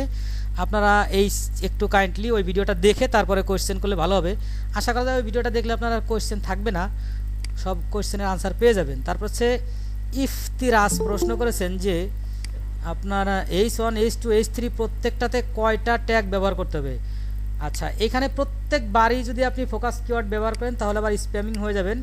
আপনি চেষ্টা করবেন যে H1 এর মধ্যে আর H2 এর মধ্যে ব্যবহার করতে, বাকিগুলোর মধ্যে ব্যবহার না করতে, এটা বেটার হয়। আচ্ছা, এখানে আর কেউ প্রশ্ন করার আছেন?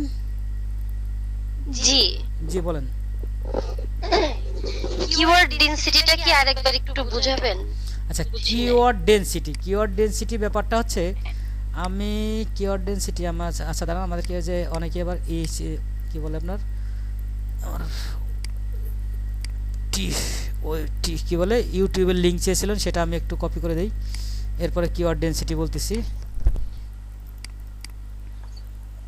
তো আমরা কিওয়ার্ড ডেনসিটি বলতে যেটা বুঝিয়ে থাকি সেটা হচ্ছে যে কোনো একটা আর্টিকেলের মধ্যে যদি আমরা যাই, আমরা চিন্তা করি এইখানে কোন ওয়েবসাইটে যাব, আমরা আগে যে ওয়েবসাইটে গেছিলাম সেই ওয়েবসাইটের মধ্যেই যাই, গিয়ে একটা ওয়েবসাইটের আর্টিকেল দেখি এবং সেইখানে এই যে চিন্তা করেন এটা হচ্ছে একটা আর্টিকেল, আমরা এই প্লাগ রিজম চেকার আর্টিকেলে গেলাম এবং এই আর্টিকেলে যাওয়ার পরে আমরা হচ্ছে এই যে এইখানে যে আমাদের ফোকাস কিওয়ার্ড হচ্ছে প্লাগ রিজম চেকার। এই প্লাগ রিজম চেকার ফোকাস কিওয়ার্ডটা আমার এই টোটাল যে আর্টিকেল, এই আর্টিকেলের মধ্যে কত জায়গা আছে, আমার মনে হয় বুঝতে পারতেছেন যে কত জায়গা আছে, এবং এইটা হচ্ছে প্রতি 100 ওয়ার্ডের মধ্যে কতবার আছে সেটাকে কিওয়ার্ড ডেনসিটি বলে। যদি 100 ওয়ার্ডের মধ্যে একবার করে থাকে তাহলে কিওয়ার্ড ডেনসিটি 1, মানে হচ্ছে 1000 ওয়ার্ড, এটা হচ্ছে আমার 1200 ওয়ার্ডের আর্টিকেল বা 1250 1300 ওয়ার্ডের আর্টিকেল। তো এই 1250 ওয়ার্ডের আর্টিকেল 1300 ওয়ার্ডের আর্টিকেল মানে হচ্ছে যদি আমি 13 বার ব্যবহার করি তখন কিওয়ার্ড ডেনসিটি হবে 1, যদি 13 দুগুণে 26 বার ব্যবহার করি কিওয়ার্ড ডেনসিটি হবে 2। এটি হচ্ছে কিওয়ার্ড ডেনসিটি, যে প্রতি 100-র ভিতরে আপনার কিওয়ার্ডটা কতবার ব্যবহার করলেন, এটা হচ্ছে মূলত কিওয়ার্ড ডেনসিটি। ভাইয়া জি বলেন। যে কোনো ওয়েবসাইটে যখন আমরা এসে অ্যাডমিন প্যানেলে ঢুকবো, এটা কি ডব্লিউপি অ্যাডমিন লিখে ঢুকবো না এটা শুধু ওয়ার্ডপ্রেসের জন্য? এটা শুধু ওয়ার্ডপ্রেসের জন্য, এটা আপনার যে ওয়েবসাইট সেই ওয়েবসাইটের উপর ভিত্তি করে ডিপেন্ড করবে যে কোন ওয়েবসাইটে কি। উইক্স, স্কোয়ারস্পেস, তারপর হচ্ছে শপিফাই, এগুলো আসলে কি রকম?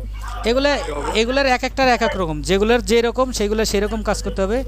ওয়ার্ডপ্রেসের যেমন অ্যাডমিন আছে, আবার ওয়ার্ডপ্রেসে যেমন অ্যাডমিন অনেক সময় থাকে না, যেমন হচ্ছে ধরেন আমি একটা ওয়েবসাইটে যাই, ওয়েবসাইটে গেলে, আচ্ছা আপনার মাইক্রোফোনটা অফ করেন, প্রচুর নয়েজ আসতেছে।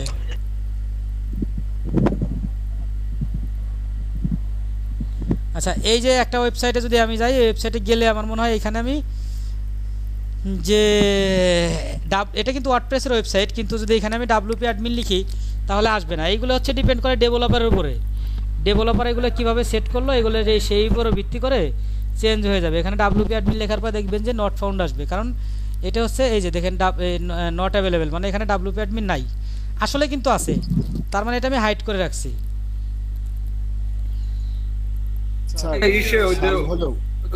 শপিফাই, উইক্স, তারপর স্কোয়ারস্পেস, এখানে কি সাইট ম্যাপ ক্রিয়েট করার জন্য কি ওদের কোনো আছে, ওই যে প্লাগইন আছে? অবশ্যই ওদের টুলস আছে। কোন কোন টুলসগুলো আছে এগুলো আপনি জাস্ট গুগলে সার্চ করলেই পাবেন যে আপনার শপিফাইয়ের সাইট ম্যাপ টুলস কি, তারপর আপনার মানে যে প্ল্যাটফর্মে কাজ করেন ওই প্ল্যাটফর্মের টুলস দিয়ে সার্চ করবেন, সার্চ করলেই দুনিয়ার লিস্ট আপনি পেয়ে যাবেন। আচ্ছা আচ্ছা, থ্যাংক ইউ ভাইয়া। Thank you sir.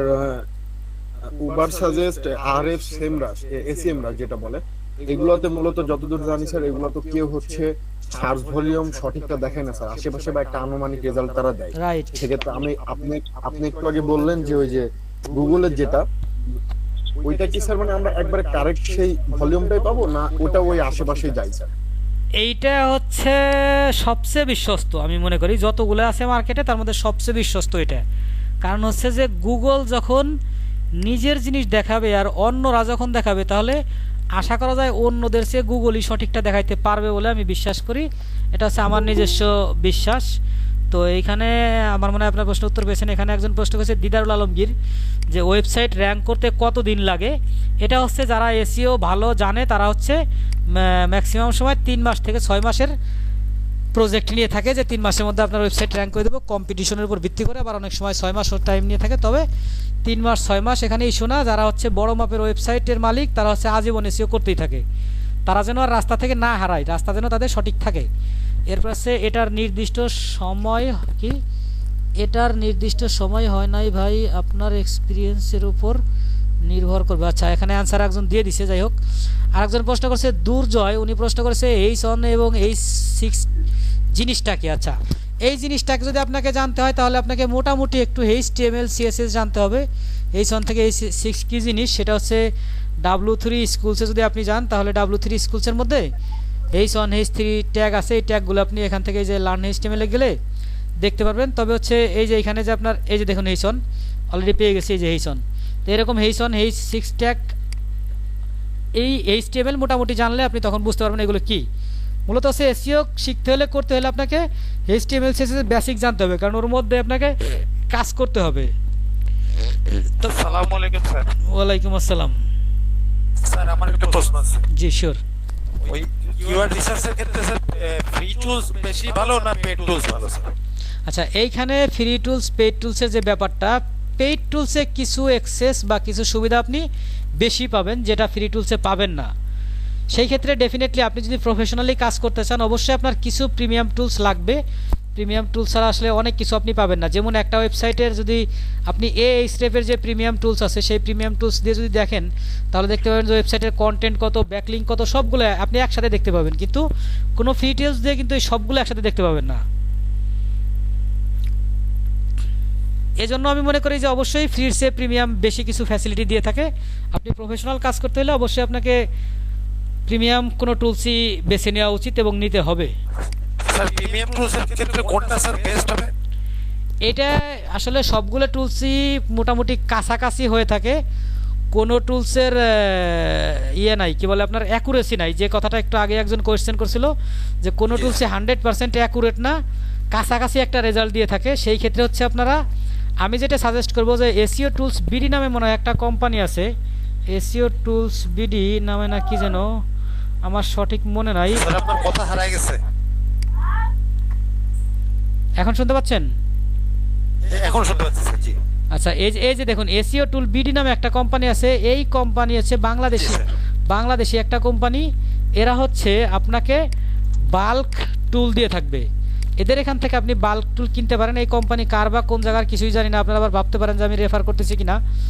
আমি দেখেছি এদের মোটামুটি অনেকগুলো টুল আছে।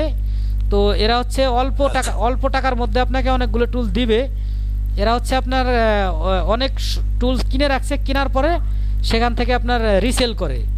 তো এখান থেকে অনেকেই কিনে এবং এদের রিভিউ বেশ ভালো। এদের ওয়েবসাইটে আপনি এদের পেজেও আমি দেখছি ভালো রিভিউ। তো এইখান থেকে আপনার টুল নিলে যেটা হবে, একসাথে অনেকগুলো টুল আপনি পেয়ে যাবেন। আপনি মনে করেন মান্থলি একটা সার্ভিস নিলেন, যে 6 মাসের 1 বছর একটা সার্ভিস নিলেন, তখন আপনি 5টা-7টা টুল একসাথে পেয়ে যাবেন। আর 5টা-7টা টুল একসাথে নিলে সবচেয়ে বড় সুবিধা যেটা হবে, 5টারই আপনি কম্পেয়ার করতে পারবেন। আচ্ছা স্যার, বুঝতে পেরেছি। স্যার হচ্ছে আমি নিউবি হিসেবে স্যার আমি ওয়ার্ডপ্রেসের মাধ্যমে এসইও কাজকর্ম করে কি কিছু আরোগ্য করা যাবে না সিএসএস এইচটিএমএল এর সাথে আমার জানা লাগবে? আচ্ছা, শুধু ওয়ার্ডপ্রেসও করতে পারেন। আপনি যদি শুধু র্যাঙ্ক ম্যাথের কাজ শিখেন, শুধু র্যাঙ্ক ম্যাথ, তাহলেও করতে পারবেন। যেটা আমি প্রথম ক্লাসে দেখাইছিলাম যে র্যাঙ্ক ম্যাথের অনেক কাজ আছে, ফাইবারে বা আপওয়ার্কে সব জায়গায় আছে। এটা আশা করা যায় করতে পারবেন। একজন বলছে কি যে পেইড টুলসের মধ্যে কোনটা বেশি ভালো। আচ্ছা, এটার অ্যান্সার মনে হয় পেয়ে গেছেন যে কোনটা বেশি ভালো। আপনি হচ্ছে বাল্ক টুল কিনবেন, সেখান থেকে মোটামুটি আপনি নিজেই কম্পেয়ার করবেন কোনটা ভালো। এগুলো সবগুলোই কাছাকাছি, কোনোটা 100% অ্যাকুরেট না। এরপরে আরেকজন প্রশ্ন করছে যে কিওয়ার্ড প্ল্যানার কেমন কাজ করে। কিওয়ার্ড প্ল্যানার আমি মনে করি যে যেগুলো আছে তার মধ্যে মোটামুটি বেস্ট কাজ করে। এই টুলগুলো নিয়ে আমরা একদিন একটা ক্লাস করব, যেদিন হচ্ছে কিওয়ার্ড রিসার্চ ক্লাস করব, ওই দিন এই টুলগুলো নিয়ে আমরা ডিসকাস করব।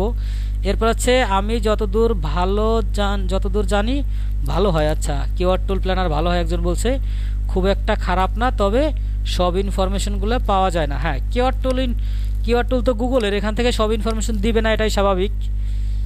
তো আর কারো কোশ্চেন আছে এখানে? স্যার হচ্ছে আপনি কি হচ্ছে সাজেস্ট করেন হচ্ছে ইয়ার জন্য, ডোমেন হোস্টিং এর জন্য, নেমচিপ না আমাদের লোকাল কোনো হোস্টিং কোম্পানি? আসলে নেমচিপের বিষয়টা তো এখানে প্রাইস অনেক বেশি। নেমচিপের ক্ষেত্রে তো সবার জন্য কষ্ট হয়ে যায়। এটা আপনারা ইয়ে করবেন, কি বলে, একটু দেখে শুনে নেবেন যে লোকাল যদি ভালো সার্ভিস পান সেই ক্ষেত্রে নিতেই পারেন। অনেকেই দেখি লোকালের বিষয়ে বেশ কিছু লিখে বিভিন্ন হোস্ট কোম্পানির বিভিন্ন গ্রুপে, এগুলো আসলে ওদের নিজস্ব মার্কেটিং এজেন্ট কিনা এটা বলার উপায় নাই।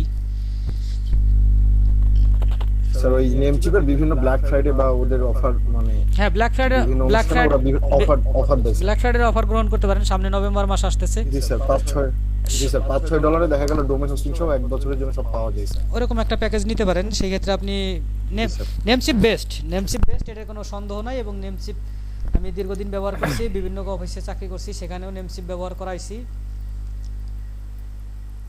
স্যার আরেকটা বিষয় সেটা হচ্ছে একটু অফ টপিক, সেটা হচ্ছে আমি যদি বিডিতে কোনো ওয়েবসাইট র্যাঙ্ক করাতে চাই সেক্ষেত্রে আমার মানে 5 থেকে 6,000 বা 7,000 10,000 এর নিচে অ্যামাউন্টের একটা টাকা মানে গুগল অ্যাডসেন্সে আর্নিং এর জন্য কত ভিজিটর আমার থাকা লাগবে পার মান্থ? অ্যাডসেন্স থেকে? জি স্যার। আচ্ছা, অ্যাডসেন্স থেকে কত ভিজিটর থাকলে কত টাকা হয় এটা আসলে ডিপেন্ড করে ভিজিটর আসে কত সময় থাকলো এটার উপরে। ভিজিটর কত হলে এটার উপরে না, ভিজিটর এসে কত সময় থাকলো, বাউন্স রেট কত এটার উপর ডিপেন্ড করে। যেমন হচ্ছে প্রতি হাজার ভিজিটরে 1 থেকে $1.5 হয় আমার বেশ কয়েকটা ওয়েবসাইটে। আবার একটা ওয়েবসাইট আছে যেটা হচ্ছে আপনার 100 ভিজিটরে কোনো সময় $1 হয়ে যায়, ওটা হচ্ছে আমেরিকান ভিজিটরের উপর ডিপেন্ড করে। এটা আসলে বাংলাদেশি ভিজিটরের ক্ষেত্রেই নিশ্চয়তা দেওয়া যায় না, বাংলাদেশি ভিজিটর কিন্তু ভিজিটর আসলো আর গেল, সেই ক্ষেত্রে আপনার 10,000-এ $1 নাও হইতে পারে। আবার ভিজিটর আসলো একজন 4 মিনিট 5 মিনিট স্থায়ী থাকলো, সেই ক্ষেত্রে আপনার 1000 ভিজিটরেও $1 পার হয়ে যেতে পারে। আচ্ছা, এখানে আরও কিছু প্রশ্ন আছে দেখি। এসইও এর ক্ষেত্রে গুগল মাই বিজনেস কোনো ফ্যাক্টর কিনা?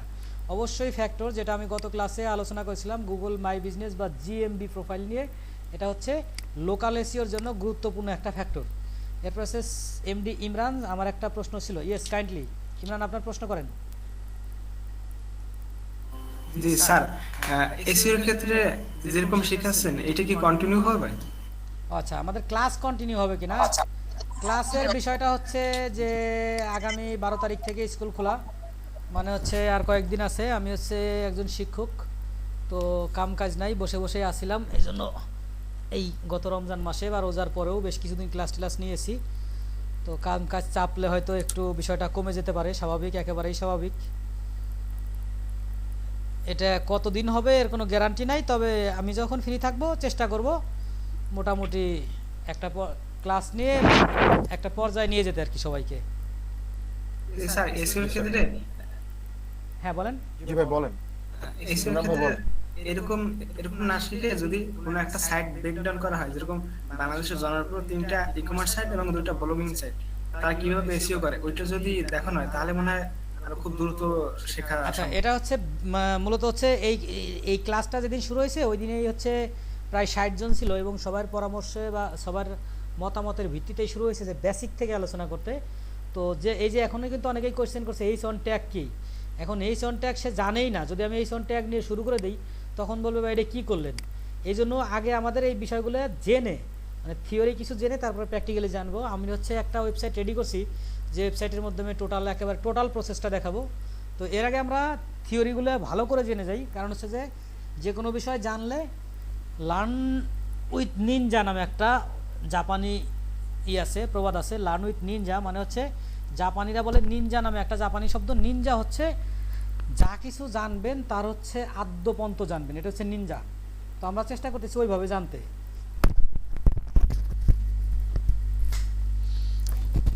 ধন্যবাদ। হয়তো এখানে একজন কোয়েশ্চেন করছে কি রাজকুমারী জাহিদ নাকি রাজকুমার জাহিদ, একটা আর্টিকেলে যদি 10 পিকচার ইউজ করা লাগে তাহলে সবগুলো কি ফোকাস কিওয়ার্ড করা লাগবে? না, সবগুলো ফোকাস কিওয়ার্ড করলে তখন তো স্প্যামিং হয়ে যাবে। আবার কখনোই সবগুলো করা যাবে না, 10টা হলে আপনার একটা ইমেজের মধ্যে ফোকাস কিওয়ার্ড অল্টার ট্যাগ ব্যবহার করলেই এনাফ। এরপর হচ্ছে কি সাদাতুন নেসা, ভাইয়া ইউটিউব মার্কেটিং নিয়ে যদি এসইও এর মতোই ক্লাস নিতেন খুব ভালো হতো। আচ্ছা, ইউটিউব মার্কেটিং নিয়ে যেহেতু আপনি ক্লাস চাচ্ছেন, আপনাকে আমি একটা ইউআরএল দিয়ে দেই, আশা করি আপনি এখান থেকে আপনার ইউটিউবের যত কোয়েশ্চেন সব পেয়ে যাবেন। আমি আপনাকে দিয়ে দিচ্ছি।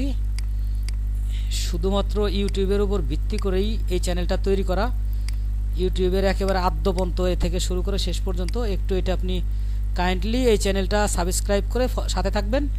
এই চ্যানেলে আপনি ইউটিউবের বিষয়ক যত তথ্য আপনার প্রয়োজন সমস্ত তথ্য তো পাবেনই, যেটা প্রয়োজন না সেটাও পাবেন আশা করা যায়। স্যার আমার স্ক্রিনটা একটু শেয়ার করা যাবে? মানে কি আমার স্ক্রিনটা শেয়ার করা যাবে? আপনার স্ক্রিন এখানে শেয়ার করতে পারবেন না? স্যার ওনার কথা বলতেছে স্যার। না আপনার স্ক্রিন এখানে শেয়ার করতে স্যার তার পারবেন? আগে একটা কোশ্চেন করে স্যার ছোট করে। জি জি হ্যাঁ খুবই হাস্যকর প্রশ্ন, তারপরে যদি অ্যান্সার দেন ভালো লাগবে। সেটা হচ্ছে যে প্রতিদিন যে পরিমাণ মানে ডিজিটাল মার্কেটাররা অ্যাফিলিয়েট নিশ বা কিওয়ার্ড নিয়ে রিসার্চ করতেছে বা যত কিওয়ার্ড ইউজ করতেছে স্যার, এক্ষেত্রে আগামী প্রজন্মে যারা এসইও নিয়ে বা এগুলো নিশ কিওয়ার্ড নিয়ে কাজ করবে, সেক্ষেত্রে তাদের ক্ষেত্রে কি স্যার আর কোনো অপশন থাকবে কোনো কিওয়ার্ড খুঁজে বের করার, বা আচ্ছা। তারা কি কোনো কিওয়ার্ড বা নিশ নিয়ে কাজ করতে পারবে স্যার? আচ্ছা, এইখানে ব্যাপারটা হচ্ছে কি, এইখানে যেটা হবে মানে কম্পিটিটর বেড়ে যাবে, কাজ করবে মানুষ, কাজ করবে না বিষয় না। নাম্বার 1 হচ্ছে কম্পিটিটর বেড়ে যাবে, নাম্বার 2 হচ্ছে মানে প্রচুর পরিমাণ মানুষ এসে ঝরে যাবে, এটা হচ্ছে নাম্বার 2 ইস্যু। প্রচুর মানুষ আসবে, ঝড়ের গতিতে আসবে, বিদ্যুতের গতিতে চলে যাবে, এটা হবে আর কি। অনেকেই অনেক বড় স্বপ্ন নিয়ে আসবে, কিন্তু কয়েকদিন কাজ করে তারপরে দুঃস্বপ্ন নিয়ে ফিরে যাবে, এইটা হবে। তবে যারা কন্টিনিউ লেগে থাকবে তারা কিছু না কিছু ফিডব্যাক পাবে। জি স্যার। স্যার অনেক ভালো লাগছে, আজকের মতো কোশ্চেন শেষ স্যার, ধন্যবাদ আপনাকে।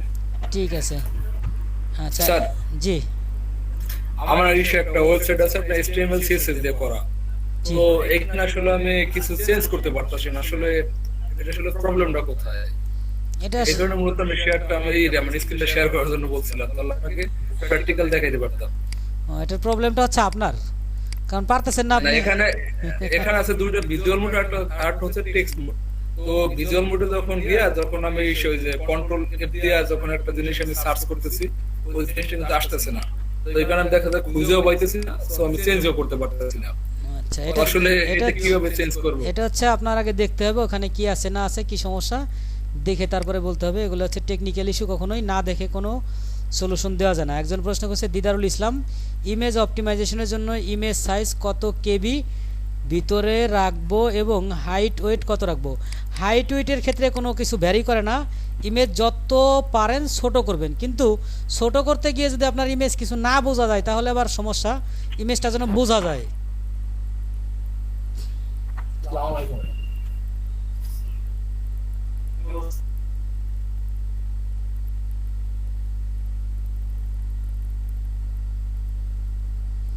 আর কারো কোনো প্রশ্ন আছে? প্রশ্ন থাকলে একটু দ্রুত ছেড়ে দেন আমাকে, 11:22 বেজে গেছে, কাইন্ডলি একটু। Sir hello. জি জি হ্যালো স্যার, জি আসসালামু আলাইকুম। আচ্ছা এসইও এটা এগুলো আমরা যে ক্লাসগুলো করছি বা নেক্সট যে ক্লাসগুলোতে যাব, জি। যখন প্র্যাকটিক্যালে কাজ করবেন, জি। তখন আমরা প্র্যাকটিস করার জন্য কি আমাদের কোনো ডোমেইন হোস্টিং কি কিনে নিতে হবে, নাকি আমরা কোনো ফ্রি ডোমেইন হোস্টিং দিয়ে করলে ভালো হবে? আচ্ছা, মানে কোনটা আমাদের জন্য ভালো হবে? এটা হচ্ছে আমি আগে একটা ব্যাচ করিয়েছিলাম, সেই ব্যাচের ক্ষেত্রে সবাইকে বলছিলাম যে আপনারা হচ্ছে নিজেরা একটা ডোমেইন কিনবেন এবং সেই ডোমেইনটা হচ্ছে আপনার পোর্টফোলিও হিসেবে ইউজ করবেন এবং সেইটাই আপনি এসইও করার চেষ্টা করবেন এবং এসইওতে র্যাঙ্কে আনার চেষ্টা করবেন, এটা আমি বলছিলাম। তো সেই ক্ষেত্রে যেটা হয়ে থাকে, অনেকেই বলছিল যে ইনভেস্ট তো আমাদের জন্য এখন সম্ভব না, তো ইনভেস্ট যেহেতু সম্ভব না, আমার একটা ওয়েবসাইট আমি রেডি করছি, ওইটা হচ্ছে আপনারা প্র্যাকটিস করতে পারবেন এবং ওইখানে আপনারা প্র্যাকটিক্যালি কাজ করবেন। আপাতত এই সার্ভিস আপনাকে দিতে পারবো, আর পরবর্তীতে হচ্ছে যার যার নিজস্ব ব্যাপার। যদি আপনি মনে করেন যে হ্যাঁ এমএলএম নিয়ে কিছু বলতে চাইছিলাম, বলবো, মনে করেন যে এটা আপনি নিজের সাইটে করবেন তাহলে হচ্ছে বেটার। আচ্ছা, সবাই যে মানে যদি একটু ইয়ে করেন, আমি 2 মিনিটে একটা গল্প বলি। আজকে আমাকে একজন ফেসবুকে নক করেছে যে হচ্ছে আপনার ফাইবার নিয়ে এখানে আলোচনা হচ্ছে না, ফাইবার নিয়ে আমরা পরে ক্লাস নেব এবং ফাইবার নিয়ে আমার ভিডিও টিউটোরিয়াল আছে, ওখান থেকে আপনি দেখতে পারেন যে ফাইবারের টোটাল সিরিজ আছে। তো মূলত হচ্ছে একজন আমি একটা পোস্ট করেছিলাম যে আমার পেজে ইয়ে নেওয়া হবে, কি বলে আপনার গ্রুপে মডারেটর নেওয়া হবে। তো ওইখানে একজন প্রশ্ন করেছে আমি ইন্টারেস্টেড। তো ইন্টারেস্টেড হলে তাকে আমি আবার রিপ্লাই দিলাম যে ভাই আপনাকে নেওয়া যাবে না, তার প্রোফাইলের লিঙ্ক দিয়ে দিয়েছিলাম যে আপনাকে নেওয়া যাবে না। সে বললো যে কেন ভাই নেওয়া যাবে না? আমি বললাম যে আপনার প্রোফাইলের যে স্ক্রিনশট দিয়ে দিছি এটা দেখে আপনি বুঝতে পারতেছেন না যে কেন নেওয়া যাবে না। তো তার প্রোফাইলে হচ্ছে লেখা আছে সে 2টা প্রতিষ্ঠানের কি XYZ মানে বড় কর্মকর্তা। তো 2টা প্রতিষ্ঠানই হচ্ছে মানে নাম করা প্রতিষ্ঠান, যে সমস্ত প্রতিষ্ঠানের নাম শুনলেই মানুষ নাক ছিটকায়। তো এই জন্য বললাম, আর হচ্ছে এদেরকে মানুষ মানে কি বলে বিভিন্ন কিছু বলে থাকে। তো বললাম যে ভাই আপনাকে দেওয়া সম্ভব না। তারপরে আমি তাকে বললাম যে ঠিক আছে, সে বলতেছে ভাই কাইন্ডলি আমাকে বলেন কেন সম্ভব না, আমি কেন পারবো না, আমি তো কাজ করতে চাই, ক্লাস করতে চাই, শিখতে চাই। আমি বললাম ডেফিনেটলি আপনি কাজ করতে চান, ক্লাস করতে চান, শিখতে চান, ভালো। তো আমি একটু কাজ করতেছি, আপনি আমাকে 10 মিনিট পরে ফোন দেন, আপনি আমাকে ফোন দেন, আপনার সাথে কথা বলবো। পরে 10 মিনিট পরে ফোন দেওয়ার পরে আমি তাকে ফোন দিলাম, ফোন দিয়ে বললাম যে আচ্ছা আপনি কোন কোন প্রতিষ্ঠানে কাজ শিখছেন। সে নাম বললো যে XYZ প্রতিষ্ঠানে আমি ট্রেনিং করেছি, 8,000 টাকা দিয়ে কোর্স ফি দিয়ে ট্রেনিং করেছি। তাই আমি বললাম যে ঠিক আছে করেছেন, তো ওই ট্রেনিং সেন্টারে আপনাকে কি কি শিখাইছে? বলছে যে ফেসবুক বুস্টিং শিখাইছে। তো আমি বললাম যে ফেসবুক বুস্টিং শিখাইছে, ভেরি গুড। তো আপনি কি বলেন তো আমাকে 2টা কোয়েশ্চেনের আনসার দেন। একটা নাম্বার 1 কোয়েশ্চেন হচ্ছে ইনসাইটস কি, আর নাম্বার 2 হচ্ছে পিক্সেলস কি। তো উনি ইনসাইটস বলতে পারলো না, নাম্বার 2 পিক্সেল বললো যে ছবির যে ছোটো ছোটো কণা এগুলোকে পিক্সেল বলে। আমি বললাম গুড, আপনি যে বুস্টিং শিখেছেন ওটা হচ্ছে শুধু বুস্টিং শব্দটাই শিখছেন, আর কিছু শিখেন নাই, সুতরাং এইটা নিয়ে আর কারো কাছে বললেন না। তো সে আমাকে বললো যে তাহলে ইয়ে কি বলে আপনার পিক্সেলস কি। আমি বললাম পিক্সেলস এবং ইনসাইটস হচ্ছে ফেসবুক বুস্টিংয়ের মোস্ট ইম্পর্ট্যান্ট পার্ট। তো সে আমাকে বলতেছে কি আমি তো এটাই বলছি। দেখেন সে কীভাবে পোল্ট্রি নিল, আমি তো এটাই বলছি। সে আমাকে বলছে আগে বলছে যে ইমেজের ক্ষুদ্র ক্ষুদ্র অংশ, এরপর বলছে আমি তো এটাই বলছি। আমি বলছি না আপনি তো এটা বলেন নাই। পরে সে কিছুক্ষণ পরে আমাকে বলতেছে না ভাই আমি ভুল বলছিলাম, কিন্তু ঠিক আছে আপনি তো ঠিক বলেন নাই। মানে সে কোনোভাবেই তার যে ভুল জায়গাটা সে স্বীকার করতে চাচ্ছে না। একজন মানুষ পারে না, আমাকে কি যেন একটা প্রশ্ন একটু আগে একজন করছে, আমি কিন্তু বলেছি এটা পারি না, কিন্তু সে নিজে জানে নাই বা পারে নাই, নো প্রবলেম, কিন্তু সে ওই জায়গাটা থাকবে যে আমি জানি না পারি না, এটা করবে না, মানে মানবে না। এই জায়গাটাই হচ্ছে বড় প্রবলেম। আর এই রকমের ব্রেন ওয়াশ যদি আপনি পেয়ে যান যেখান থেকেই হোক, যে কোচিং সেন্টার থেকেই হোক, তাহলে আপনি লাইফে কোনোদিনও কিছু করতে পারবেন না। কারণ হচ্ছে ভুল করাটা কোনো ব্যাপার না, প্রত্যেকটা মানুষ কাজ করলে ভুল করবে। এটা আমি বিভিন্ন কোম্পানিতে জব করেছি, এখন যেখানে জব করি সেখানেও সিনিয়ররা বলে যার ভুল হবে সে আমাদের কাছে ভালো ব্যক্তি। কারণ হচ্ছে উনি কাজ করতেছে বলে ওনার ভুল হয়েছে, আর যে কাজ করতেছে না, ফাঁকি দিতেছে না, তার তো ভুল হওয়ার কোনো সুযোগ নাই। তো ভুল যদি আপনি করেন সেটা অবশ্যই ভালো, ভুলকে আপনাকে শুধরাইতে হবে। আর ভুলের উপর যদি আপনি স্টিল নাও থাকেন যে ভুলটা ভুল না, তখন হচ্ছে পৃথিবীর সর্বোচ্চ গাধা আপনি হবেন, যে আপনার ভুলকে আপনি স্বীকার করলেন না। যেমন আমার একজন অত্যন্ত ভালো মানুষ, কাছের মানুষ আছে, যিনি হচ্ছে আমরা প্রথম 2010 সাল থেকে যে সফটওয়্যার কোম্পানিতে ডাটা এন্ট্রি কাজ করেছিলাম, ওই ফার্মে কাজ করেছিলাম একসাথে, এখনও তার সাথে ভালো সম্পর্ক আছে। ওনার যে ব্যাপারটা হয়েছে, ওনাকে যদি বলা হয় আপনি এই ভুলটা কেন করলেন, উনি আমাকে সারা জীবনে যত ভুল করছি সব ভুলের কথা বলবে, কিন্তু কোনোভাবেই স্বীকার করবে না যে রিসেন্টলি উনি এই ভুলটা করছে। মানে আমি যে 72 সালে যুদ্ধের সময়, যুদ্ধ থেকে ফিরে আসার সময় আপনি যে অস্ত্র ফেলে দিয়েছিলেন আমি তুলে আনছিলাম, এই ভুলটা আপনি করছিলেন না, মানে তখন এই প্রশ্ন করবে, তবু বলবে না যে আমি যেটা করছি ওইটা ভুল, সরি। তো এই জায়গাটা থেকে যারা মুভ করতে না পারবেন তারা হচ্ছে আশা করা যায় তেমন কিছু করতে পারবেন না। তারপরে যদি গড গিফটেড কিছু পেয়ে যান সেটা ভিন্ন ব্যাপার। MLM এর যে ব্যাপারটা, এটাই হচ্ছে MLM এর ব্যাপার। ওই সমস্ত লোক MLM এর কোম্পানিতে কাজ করে। তো MLM এ যদি আপনি জড়াই যান তাহলে আপনি web design, development, SEO, digital marketing, XYZ, Facebook marketing কিছু শিখতে পারবেন না। আপনি শুধু শিখতে পারবেন বাটপাড়ি, চিটিং। এখন এই চিটিং বাটপাড়ি শিখতে গেলে শিখতে হয়তো আপনি জীবনে হয়তো কোনোদিন বিরাট কিছু হয়ে যেতে পারেন, এটা আমাদের দেশের প্রেক্ষাপটে অনেকেই হয়ে থাকে। তো এখন বিষয়টা হচ্ছে যে আপনি যে হতে পারবেন তার গ্যারান্টি নাই। আর আমি মনে করি যে ইহদিনা সিরাতুল মুস্তাকিম, সোজা রাস্তায় যে যদি আপনি কিছু পান ওইটাই আপনার জন্য ভালো হবে। MLM থেকে সবাইকে বিরত থাকতে বলি। তো এই পর্যন্তই আজকের বয়ান। এরপরে যদি কারো কোয়েশ্চেন থাকে জাস্ট 1 মিনিটের মধ্যে শেষ করবেন, আমি শেষ করতে চাচ্ছি।